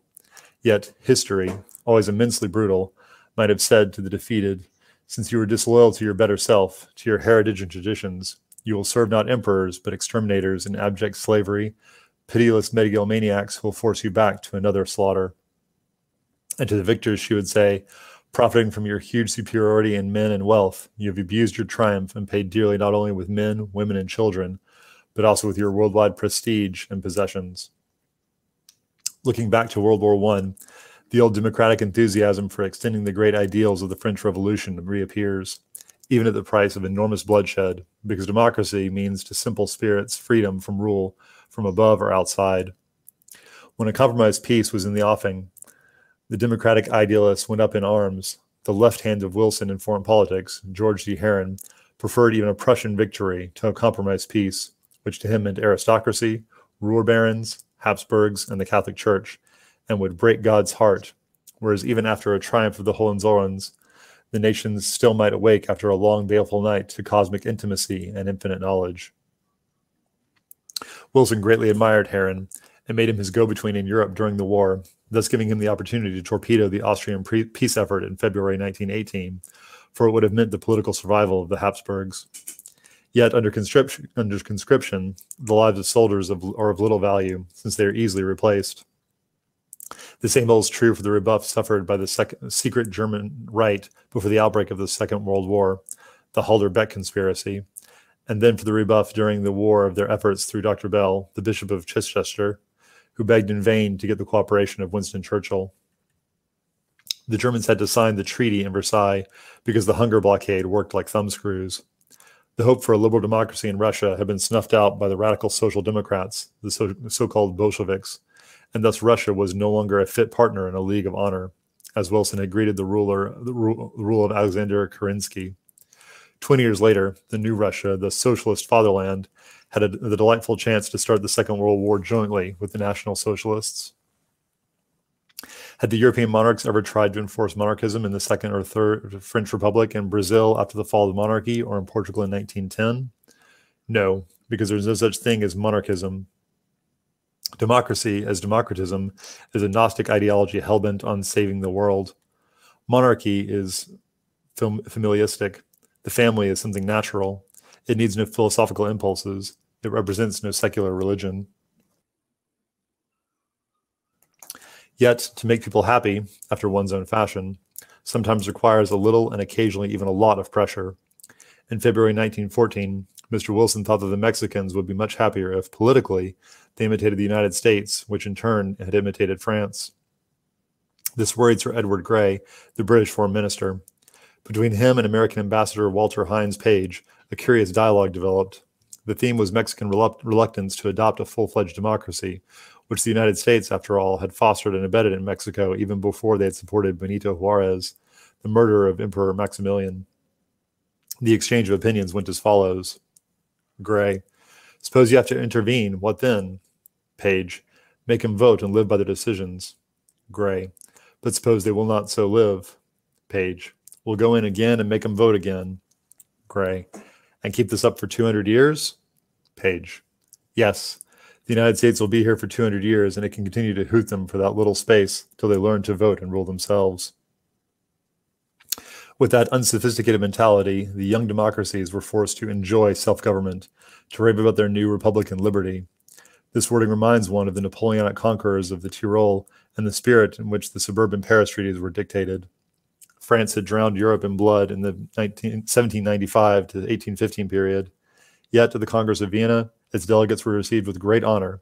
The sessions and discussions were conducted in French, and France left the conference table slightly enlarged. There was no cry to hang the emperor, nor was there a public whose craving for revenge had to be satisfied. 8. Of course, it would be naive to think that wars in the truly monarchical period of our Christian history were a pleasant pastime. Wars were not infrequent, and the discipline among the mercenaries was miserable. Occupied cities had to pay contributions, the taking of booty was accepted, and marauding soldiers were a plague. It was only in the 18th century that wars had assumed a civilian character. The fact that generals belonged to noble families helped greatly. They had the right upbringing, and Europe's aristocracy was internationally related, although not to the extent of the royal imperial families. In judging the character of their enemies, they certainly were never influenced by the mass media. One cannot imagine Marlborough being moved by the editorials in London's Daily Courant, as President Kennedy was by David Halberstam of the New York Times. The monarchs, however, were not only an international, but also an interracial breed, a great advantage to nations they ruled because it gave them a certain distance from their subjects whom they could thus judge more objectively. In 1909, the only genuinely native sovereign dynasties in Europe were the Petrović-Nagios in Montenegro and the Karađorđević in Serbia, certainly not the most significant or distinguished ones. The House of Saxe-Coburg-Gotha ruled in Saxe-Coburg, Great Britain, Belgium, Portugal, and Bulgaria. The Holstein Gottorps ruled in Russia, where the real Romanovs had died out with Peter II. The Bourbons ruled in Spain. The Alemannic Hohenzollerns ruled Prussia and Romania. The Nassaus ruled in the Netherlands and in Luxembourg. The Swiss-Lotharingian Habsburgs ruled in Austria-Hungary. The French Savoys ruled in Italy. And the Sonderburg-Gluckburg-Austenburgs ruled in Denmark, Norway, and Greece. They all descended from Charlemagne and Muhammad, had a drop of Jewish blood, and from the motherline of Maria Theresia, they come from Kumanian Turk-Tartar princes. Excuse me. The Reformation raised a wall between the Catholic and Protestant families, but it was sometimes broken. Despite quarrels, wars, and denominational differences, even as late as 1870, the defeated Napoleon III dined as a prisoner with William I of Prussia and Bismarck in Wilhelmshohe Castle, where the Prussian king addressed the French emperor as Monsieur Ferré. Self-control, good manners, and generosity belonged to a monarch. Here we have to keep in mind that although the interrelationship between the monarchs was tightened in the course of centuries, they were not entirely immune to the influence of the historic developments after 1789. In other words, to democracy, socialism, nationalism, and horizontalist temptations. It is even doubtful whether Lloyd George alone was responsible for not saving the lives of the Russian imperial family. In 1917, the British refused to give them asylum. Monarchy had several great advantages. First of all, one could expect a monarch to be psychologically and intellectually prepared for his task. Considering the intellectual preparations of some leading politicians for their task, we can only throw up our hands in horror, as often their looks and their gift of gab alone got them into office. A second asset is, or rather was, their international relationships and their lack of local ties. Number three is the fact that they owe their position to no party, faction, interest group, estate, or class, but only, to use the words of Bossuet, to the sweet process of nature. The fourth advantage is that monarchs had the chance to act historically. In democracies where the primary task is to win elections, and where instability with nicely spaced changes is even a matter of pride, a constructive foreign policy is well nigh impossible. Monarchs were in office until they died, at which time they left their realms to their sons or nearest relatives. They could act historically, not politically, in a way without a time limit, hence their various political testaments. This has been aptly demonstrated by Professor Hans Hermann Hoppe in an essay which likens the democratic procedure to a small child wanting his wishes fulfilled immediately and protests in tears if there is a delay or a negative reaction. A monarch, as a member of a dynasty, can plan for a distant future, even for generations.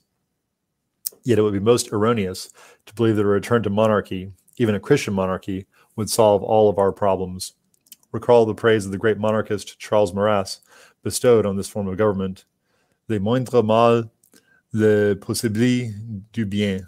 The least evil, the possibility of something good. Still, a monarch as member of a dynasty can plan for the distant future, even for generations. In our times in which the globe has been transformed into an immensely complex scene, the abyss between the Skita and the Senda, the actual knowledge of voters and candidates compared with the necessary knowledge, unavoidably widens all the time. And since the required knowledge among those active or passive in the democratic process is minute, only sentiments, sympathies, and antipathies, pleasing and unpleasant factors are now effective. Hence, democracies act like rabbits, jumping in all imaginable directions into unwanted wars, idealistic crusades, and undesirable, fatal peace arrangements. From childhood, monarchs prepared for their duties. They inherited the profession as traditionally as craftsmen did theirs. The son of a tailor became a tailor, and so forth. These tailors produced sometimes bad garments, occasionally excellent ones, but usually passable ones. So too with monarchs. Yet dentists, lawyers, cobblers, farmers, or plumbers could not have produced any clothes whatever, only monstrosities. Hence the decline of Europe, already lasting more than 200 years, which also means that one should not forget the already mentioned fact that monarchy compromised with democracy during the 19th century and thus acquired merely a psychological role in the 20th. Wars, however, are undesirable under all circumstances. The ideal solution, at present a dream without any hope of realization, would be a board of Christian monarchs controlling the globe, aware of the fact that wars today, thanks to the developments of technology, chemistry, physics, and biology, have assumed a suicidal character. They menace the survival of all mankind, which, so far, has no common spiritual denominator. Neither has the UN, nor, really, the European Union. So far, the EU can only boast of a common economic desire to become more prosperous and a common defense against outside enemies, without any aggressive drive.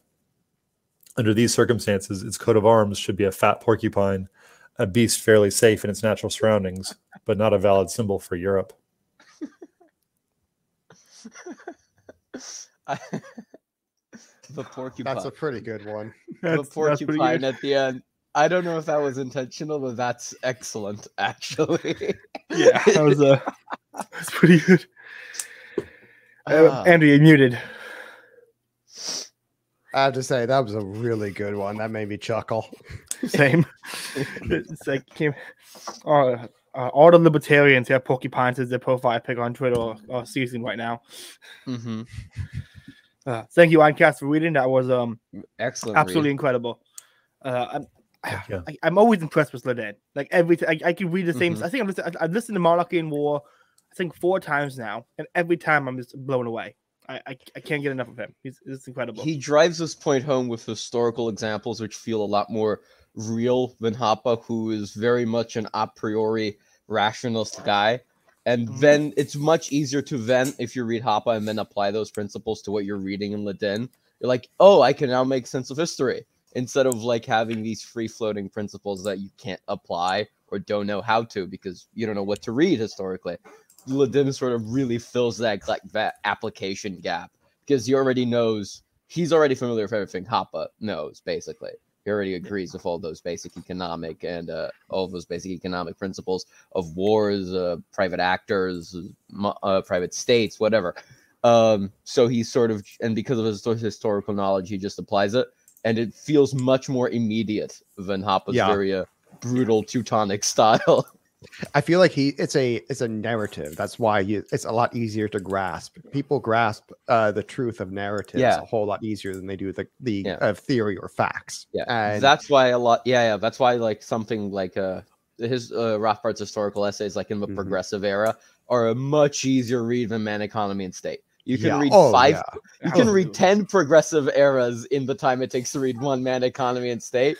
Because, oh man, I speak from experience here. Man, is that a tough read? Man, Economy and States, that's like a 1,000-page tome or something like that. Yeah. That thing's huge. Even Human Action is easier to read despite being 800 roughly pages. the same length.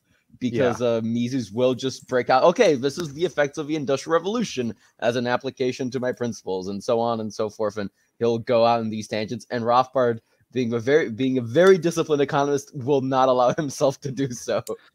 Yeah, I really enjoyed the point he brought up about how the Germans wanted to get basically civilized war a little bit with their treaties and we're dropping bombs and planes and that kind of stuff. And Europe was kind of just like, no, that's bad. Right? We might civilize war. We have to make, we can't civilize war because that'd be like accepted as a norm. And it's like, you boy, did they underestimate that.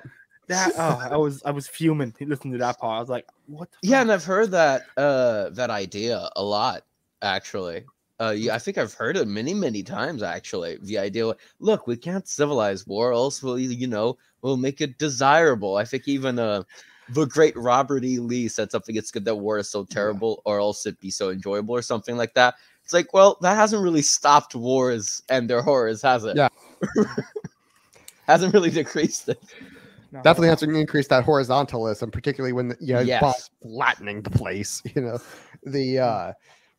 What I really like about the narrative for this these past 3 chapters was that it really paints the death cult for what it is. And it's like, because he says like a few times, and he makes this point repeatedly, that like liberation I should say like death or precedes the liberation. You're liberated and like, it's off with your head. And and he makes that point repeatedly that like they always come together. One might follow the other, and in no particular order, but they always come together. And and I really like what he's pointing out here is that just how utterly violent and senseless this high time preference is. And this is why I say democracy is definitionally uncivilized. It just means strength of the people.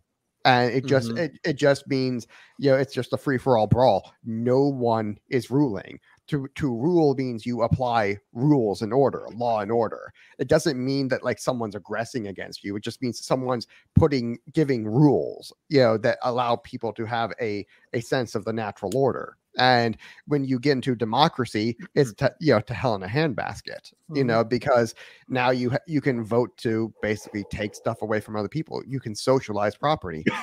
I mean, so democracy is the pre-stage of it's the stage prior to socialism. And this is something that Vladimir Lenin actually pointed out in his book. I'm blanking on the name. State and Revolution. State and Revolution. There we go. Yeah, State and Revolution. He points out that, we push democracy so that we can get to socialism. And because those two are on the same logical spectrum. And you see how very it's this high time preference that makes it so uncivilized, that because low time preference is what causes civilization. It causes deferral of gratification, in which, compounding interest and, building trust, building wealth. Whereas high time preference, consumes all of that and squanders it. And so you get from to where it used to be illegal and just evil to go to war. You had no right to go to war if you weren't wearing a uniform. And then it very quickly, after the French Revolution, it got to the point where you're not wearing a uniform. You have no idea, and you have no ability to tell who the enemy is or not. And because of that, it makes a lot more sense to just shoot civilians, because you can't tell. The enemy is not wearing a uniform, so you can't tell who's who. And this is why the British would wear red uniforms, is that they could tell who the enemy was and who the enemy wasn't. Whereas in the American Revolution, they weren't always wearing uniforms. Sometimes they were. They tried. They had some honor, whereas the French had none. And they weren't always. But the Americans weren't always wearing. They even if they weren't in a uniform, they were usually with people who were wearing uniforms, and were obviously gunned. Had guns, and they looked like soldiers. So you could still kind of tell that this is a soldier. And this is why the British didn't have to start just killing civilians, because that's, if you don't know who the enemy is, if you're in the Taliban, you might have to just start killing civilians, and that because you can't tell who the enemy is. And it's this democracy that naturally just uncivilizes people. I mean, it is an uncivilized mechanism. Yeah. And I'll make more points on that later, but you guys can comment.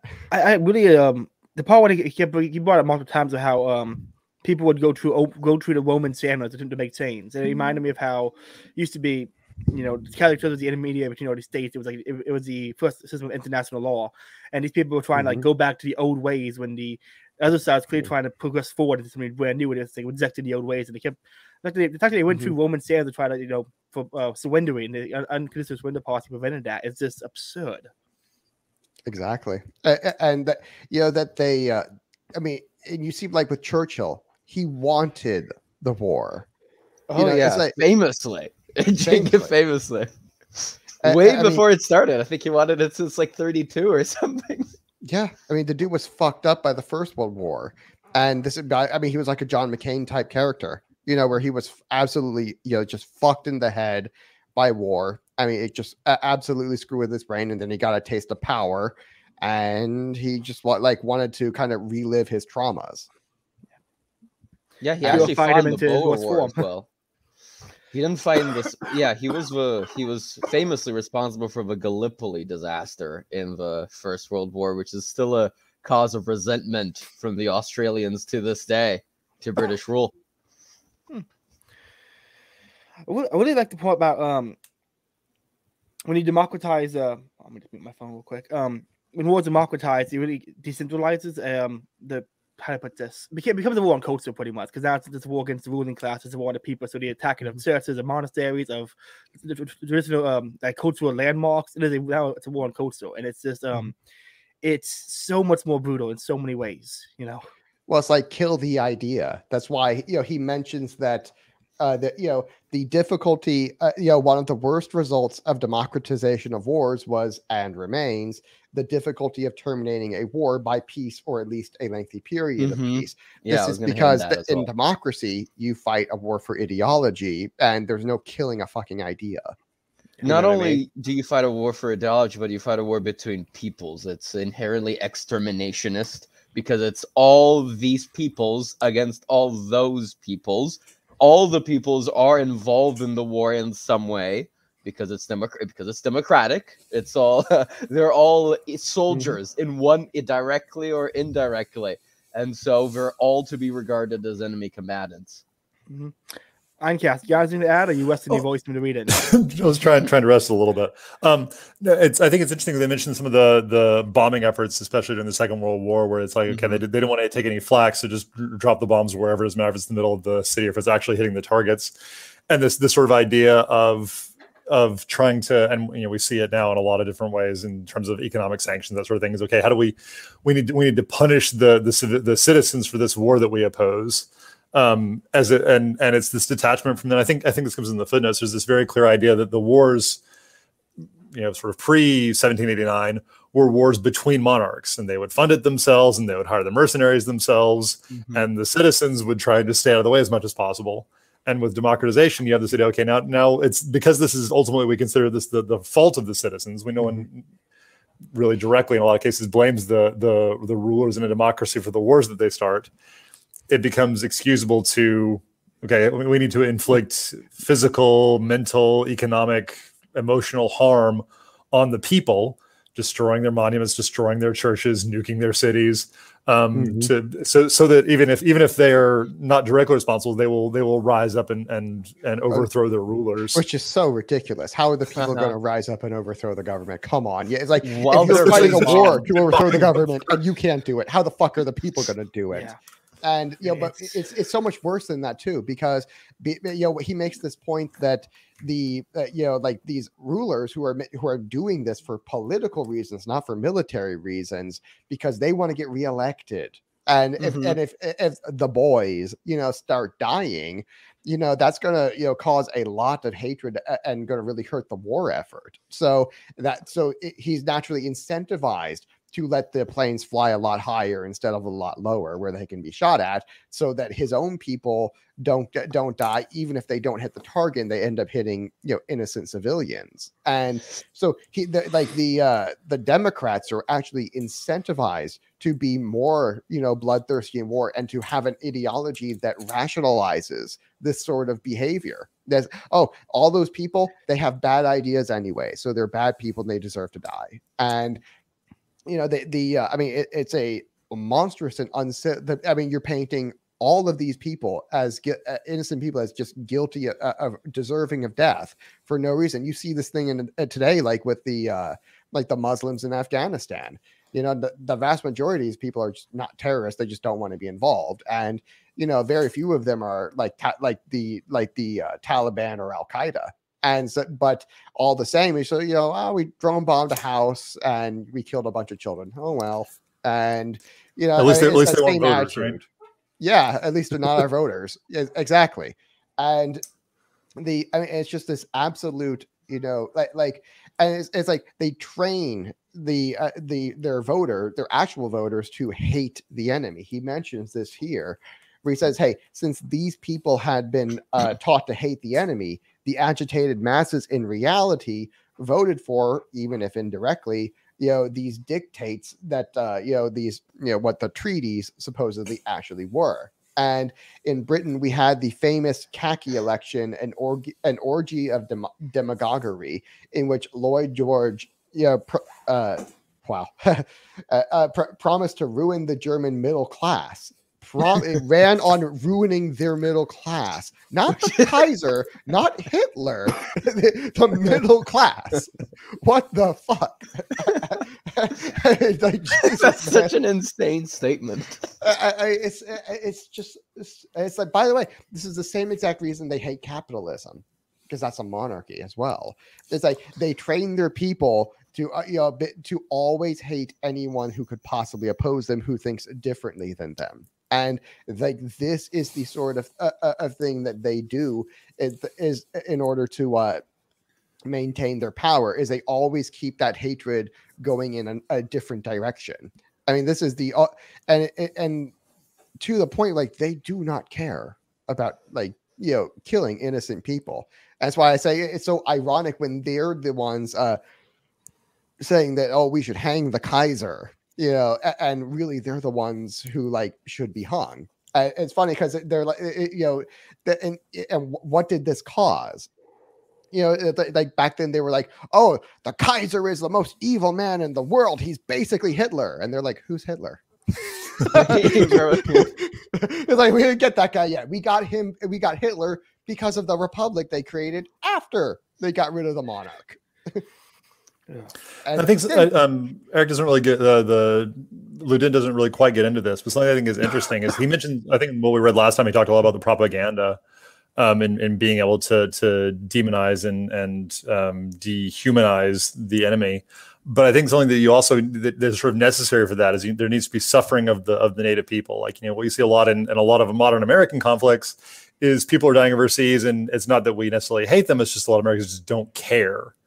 And I think it's when we start seeing American suffering, usually because of the actions of our own government, that you're going to start seeing that serious hatred for the other.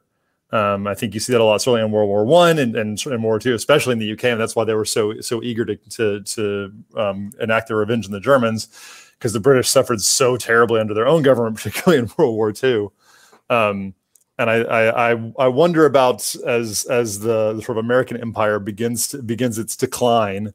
And if things do get bad here, how much more effective does that propaganda become when people actually start to suffer? Because we've had, a generation now where we've been able to wage wars overseas, and you don't necessarily have to hate the enemy too much. You can just ignore that they're dying.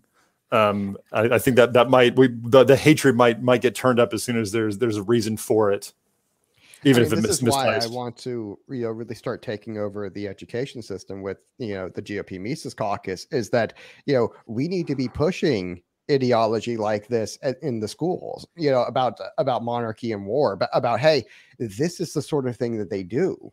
And like in places where you have home rule, is like you need to be like actively educating people on here's how they work. And this is a monstrous ideology. Democracy is incredibly uncivilized, and yes, republics are democracies. And this is what they do. This is what they've always done. Again, look at Rome. They had in their first 230 years, America's about 230 years old. In their first 230 years, they had 26 civil wars. That's just the civil wars. That doesn't count the external wars with other people that they had. I mean, this is a blood-soaked ideology. And so the people are not educated about it. They have this idea that liberation means peace. No, liberation is a death cult. It means death every time. The liberation is always preceded by lots of death. And it's like this thing is death from beginning to end. And and the people are just, they don't know anything. They're not taught their history. Their history is hidden from them. I mean, you think the Protestants don't know their history. Imagine the regular people who just don't know anything. There's a great line Ludin has here, which he says, a democracy as democratism is a Gnostic ideology hell-bent on saving the world. I love that it's also, and it's, emphasizing that it is sort of a Christian heresy in a sense, because it's Gnostic. It's not only just Neoplatonic or whatever. It's specifically a Christian heresy. Go ahead. Sure. So I was in line with what Andrew was saying in terms of this being a death cult. I think we hear a lot about how socialism and communism are willing. There's no number of deaths that will not be that if they're in service to the revolution, they're okay. Ludin mentions obviously famously the bombings at Hiroshima and Nagasaki, but I think in some ways even more horrifically in Dresden, which was just completely unnecessary, did nothing towards any kind of war aims. But there's this idea that, we killed 200,000 people. Some of them are our own soldiers, most of them civilians, none of them combatants really, or that hadn't surrendered. but it was worth it in service to this ideology. Is there's even for democracy, there's no number of casualties that are not acceptable if it can be claimed to be in service of this death cult of democracy. This reified democracy in the same way that the revolution of socialism doesn't matter how many people you kill if it moves towards it. Yeah, exactly. And it's like, and you see this, like, when they shout, like, I noticed that, like he points out how the difference in temperament of the monarch versus the Democrat, and where he's like, like when the Prussian king, was meeting with, Napoleon III. He was like, one of them is like really self-controlled, good manners, generosity. Like that's how a monarch, behaves. Whereas the other guy is like death to the monarch or death to America, which by the way is why Iran is actually a republic. It's not a monarchy. It's not a theocracy. It's well, it has too much democracy for its own good into the theocracy. Yeah. I mean, technically, theocracy is always democracy. So, like, fair enough. Because who put those people in charge? They're not monarchs. They can't hand this thing down to their kids. So on that point, when he brought up how monarchy is handed, the kingdom was handed down to the kids like a trade. It reminded me of I think it's, and I was reading Sirach. Sirach 10 talks about white justice of a king, and he literally talks and Sirach talks about trades, the trade going from like a artisan to another artisan to king, that kind of thing. He literally uses the same exact example that's used in Sirach in the Monarchy and War piece, which I thought was really so in the Catholic side there. But one thing I really like about Monarchy and War, and really showing how what's worse war is under democracy and preferable under monarchy. Excuse me. There are a lot of libertarians whose litmus test is, are you anti-war? That's a whole stick, is anti-war libertarians. And a lot of those same people are very opposed to ideas of like monarchy or Hopper or Ledin or that kind of stuff. And it's kind of ridiculous. It's like if you guys were really focused on anti-war, you would be pushing for a much more attainable goal of democracy. I mean, of monarchy opposed to anarchy, and they're not. And it's because they're not real like libertarians; they're liberationists. It's like they don't believe in private property because they really want private property. They believe in it because they want freedom from authority. Whereas a more right wing libertarian believes in private property because he wants good authority. He wants legitimate authority. And he's like, if you put Hoppe in front of them, if you put Yarvin in front of them, they're like, these guys make a ton of sense. I like what they have to say. If you put Hoppe in front or Yarvin in front of your liberationists, that like left libertarians, they're just liberationists. It's like they start reading. They find all sorts of problems and they hate these people. They're like, what a bigot or something like that. And, they find whatever excuse they can to just dismiss the guy for whatever reason, even if they don't care about that particular reason, because the real reason is that, these are people who represent legitimate authority, and they don't want legitimate authority. They don't want any kind of authority. And that's why they're, these are the kind of libertarians that I really try to seek out and push away, embarrass, block them. I'm utterly hostile to these sorts of people because I believe in private property. I'm with the GOP Mises Caucus because I want legitimate authority based on private property, which is what, sanctioned by the natural law, according to, I think it was Pius the 12th, I think, who said, it's sanctioned by the natural law. And as like all of the the pre-Vatican II popes were really, really based, when it came to that. But you see, I like how Ledin puts this right here, that Professor, excuse me. We are the most coughing podcast ever. It's like we are COVID or something. I know. I've muted myself for every cough so far, but there's been quite a few, actually. I need to be hovering over the mute button now. Professor Hans Hoppe, in an essay which likens the democratic procedure to a small child wanting his wishes fulfilled immediately and protests in tears if there is a delay or negative reaction. A monarch, as a member of a dynasty, can plan for the distant future, even for generations. And I put a comment right here that you actually have two extremes here, and these are not actually what you want. And this is why I like corporate statecraft as an idea much better, because it does balance these out somewhat. Whereas like democracy, you have really high time preference consumption on one side, whereas on the other side you have really, really, really low time preference, but most people are somewhere in the middle. So if you understand, most people are somewhere in the middle, and democracy and monarchy both have you out on the extremes. This is going to be chaotic. This is going to be problematic. What you really need is something that has a little bit closer to a middle time preference that is slanted to the one side, to the one side being low time preference. And this is something that corporations actually do really, really well, where they'll make like 5-year plans basically, and they will budget for about 5 years in the future. And it's like not the best thing in the world. You kind of want it at generations, but this is a much better than what you have with democracy, of course, and is closer to the average person and what what the customers want, compared to a classical monarchy. And it's also can be much, much more aggressive about, proactively applying order and planning for it, and getting rid of all of the causes of chaos, or proactively getting rid of perturbations of the natural order.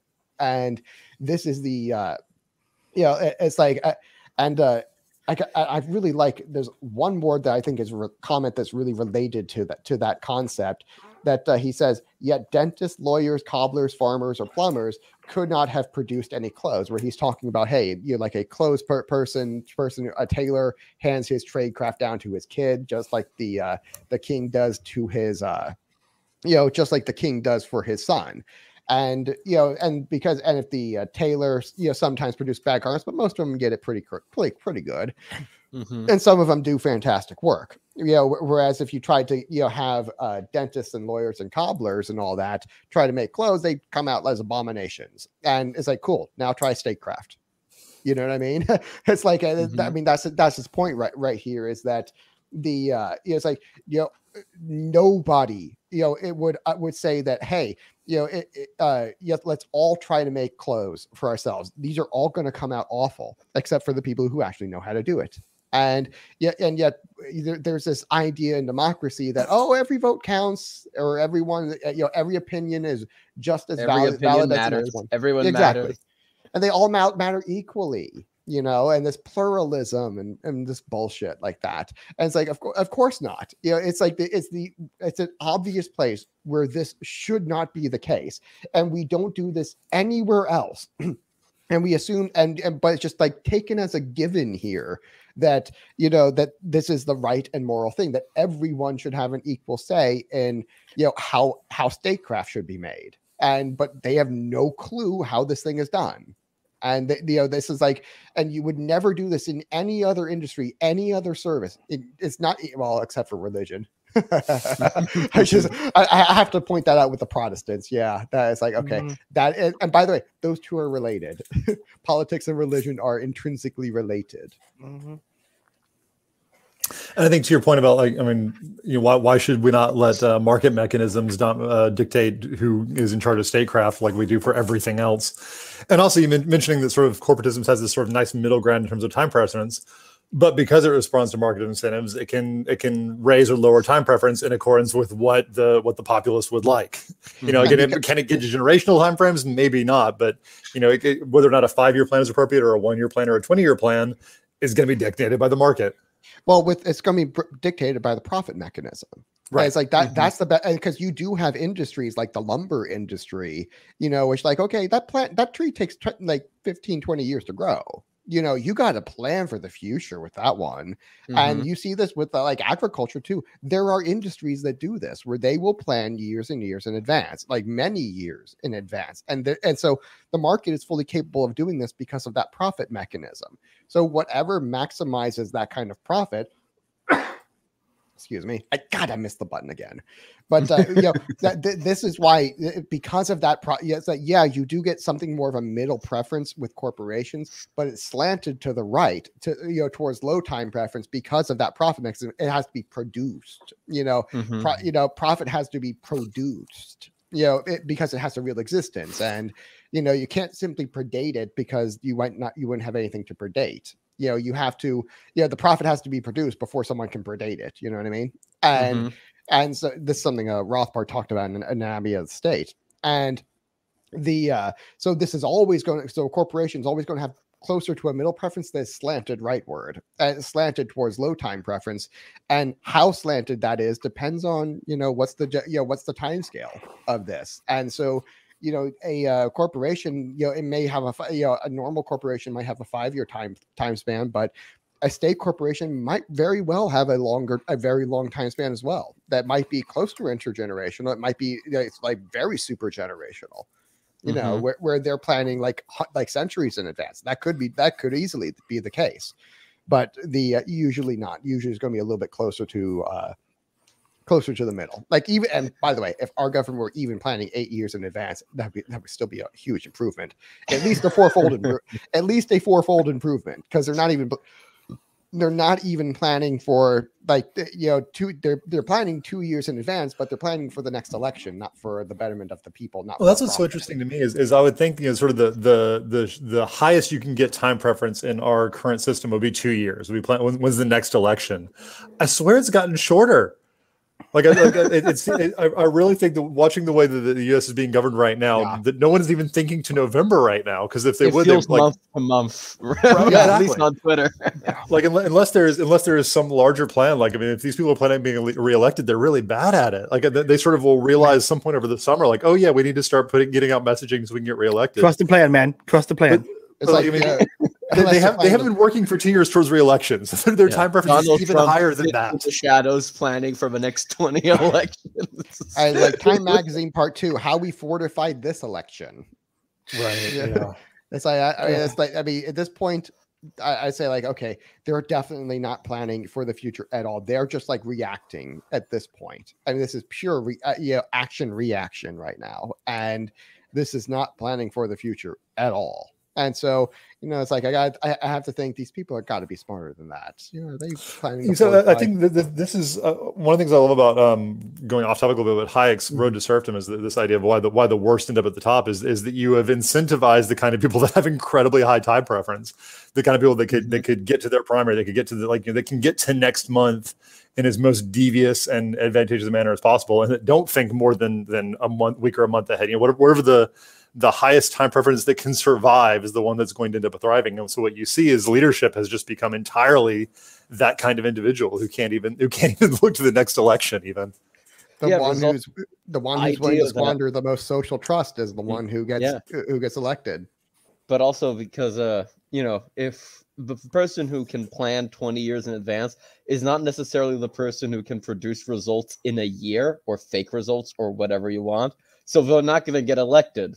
Well, even if this is assuming that democracy is results-based here, which is a very kind and generous assumption on my part, but still, for the sake of argument, it still sort of completely falls apart then, because the person who can plan ahead and deliver you a prosperous nation in 20 years' time might not be the person who can make you feel good in a year. Well, it's the person who can, do it in 20 years and actually do a really, really fantastic job. They're able to do it because it's private property.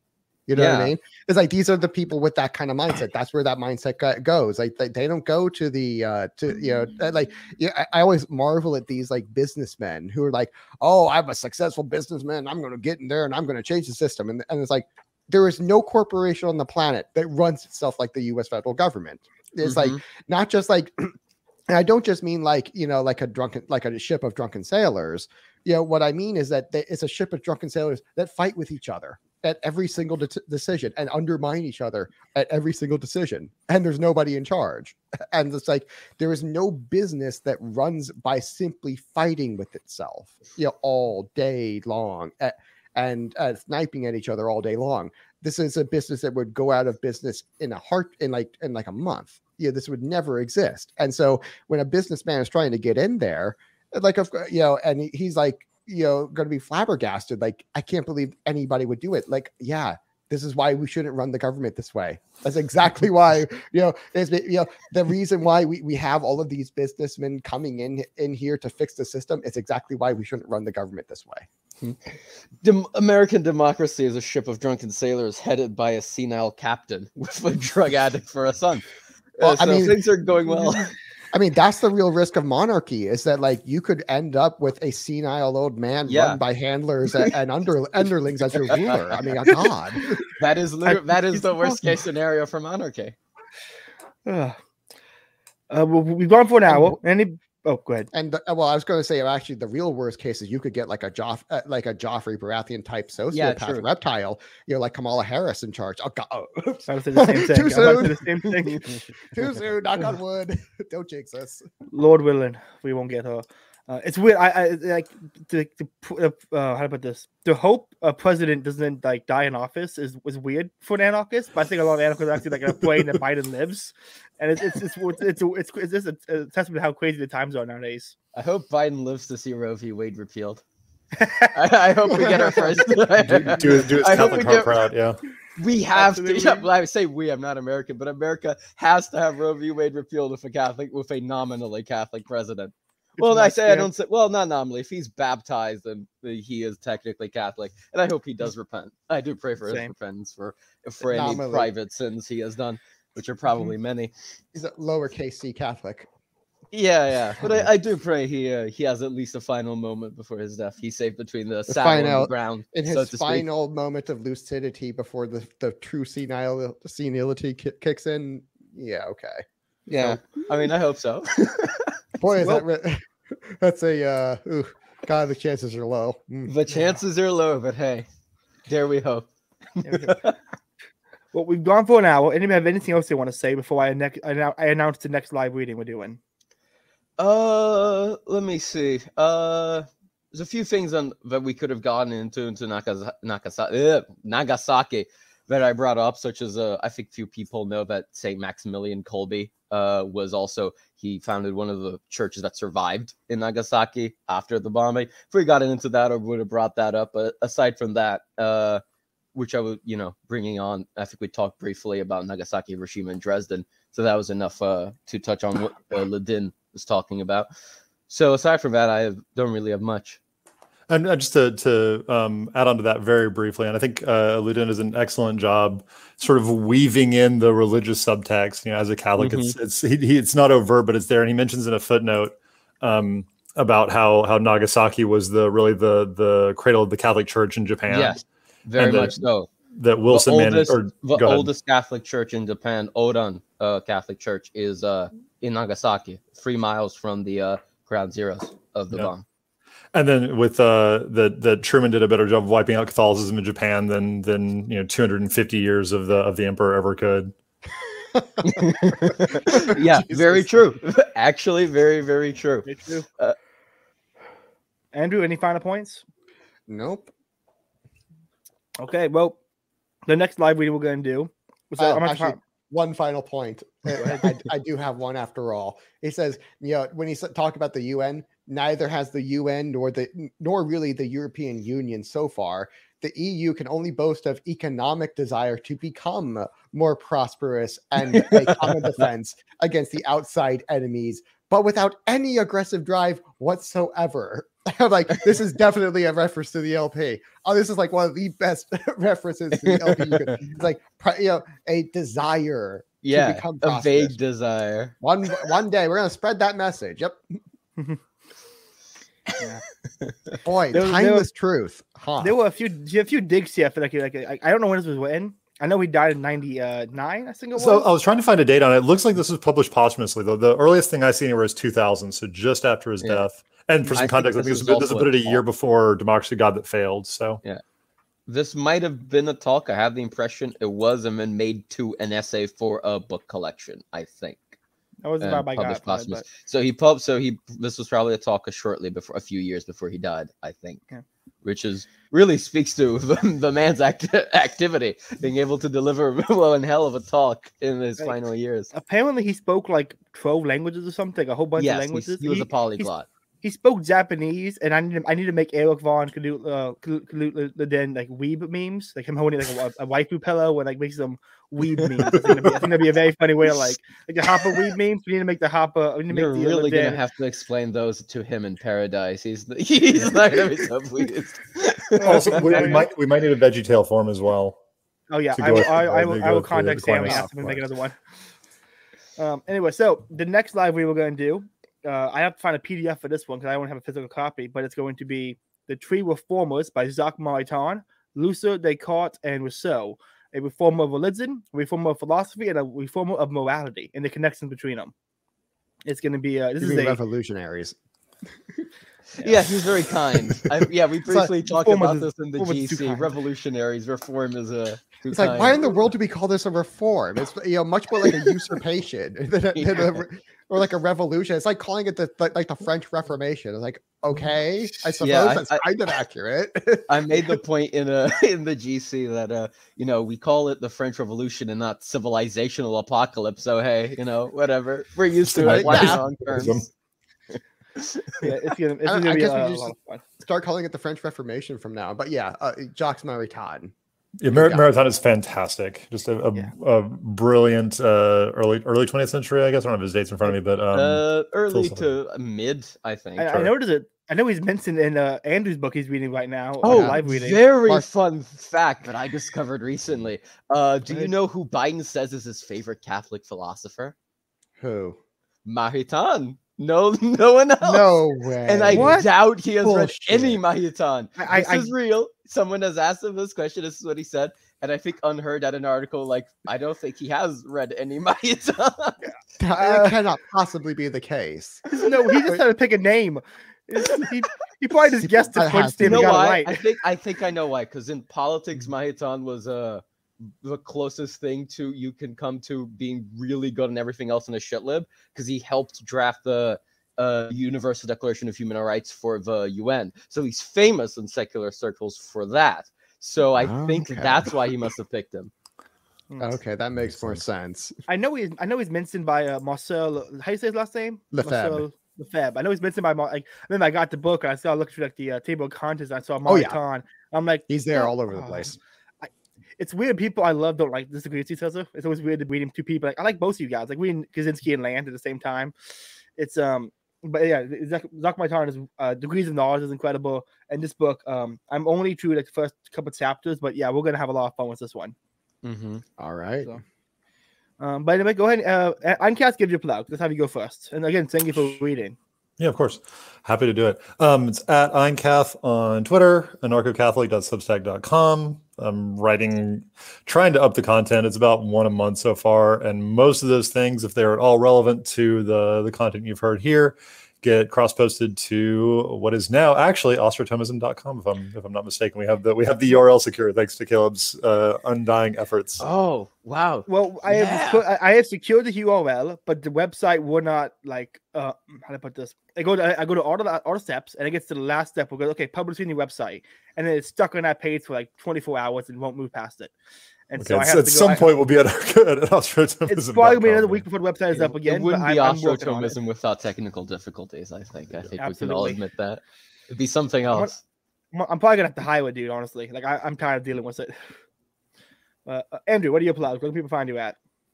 You can find me at Popular Liberty _ on Twitter, where you can see me dunking on Protestants and shit libs all over the place.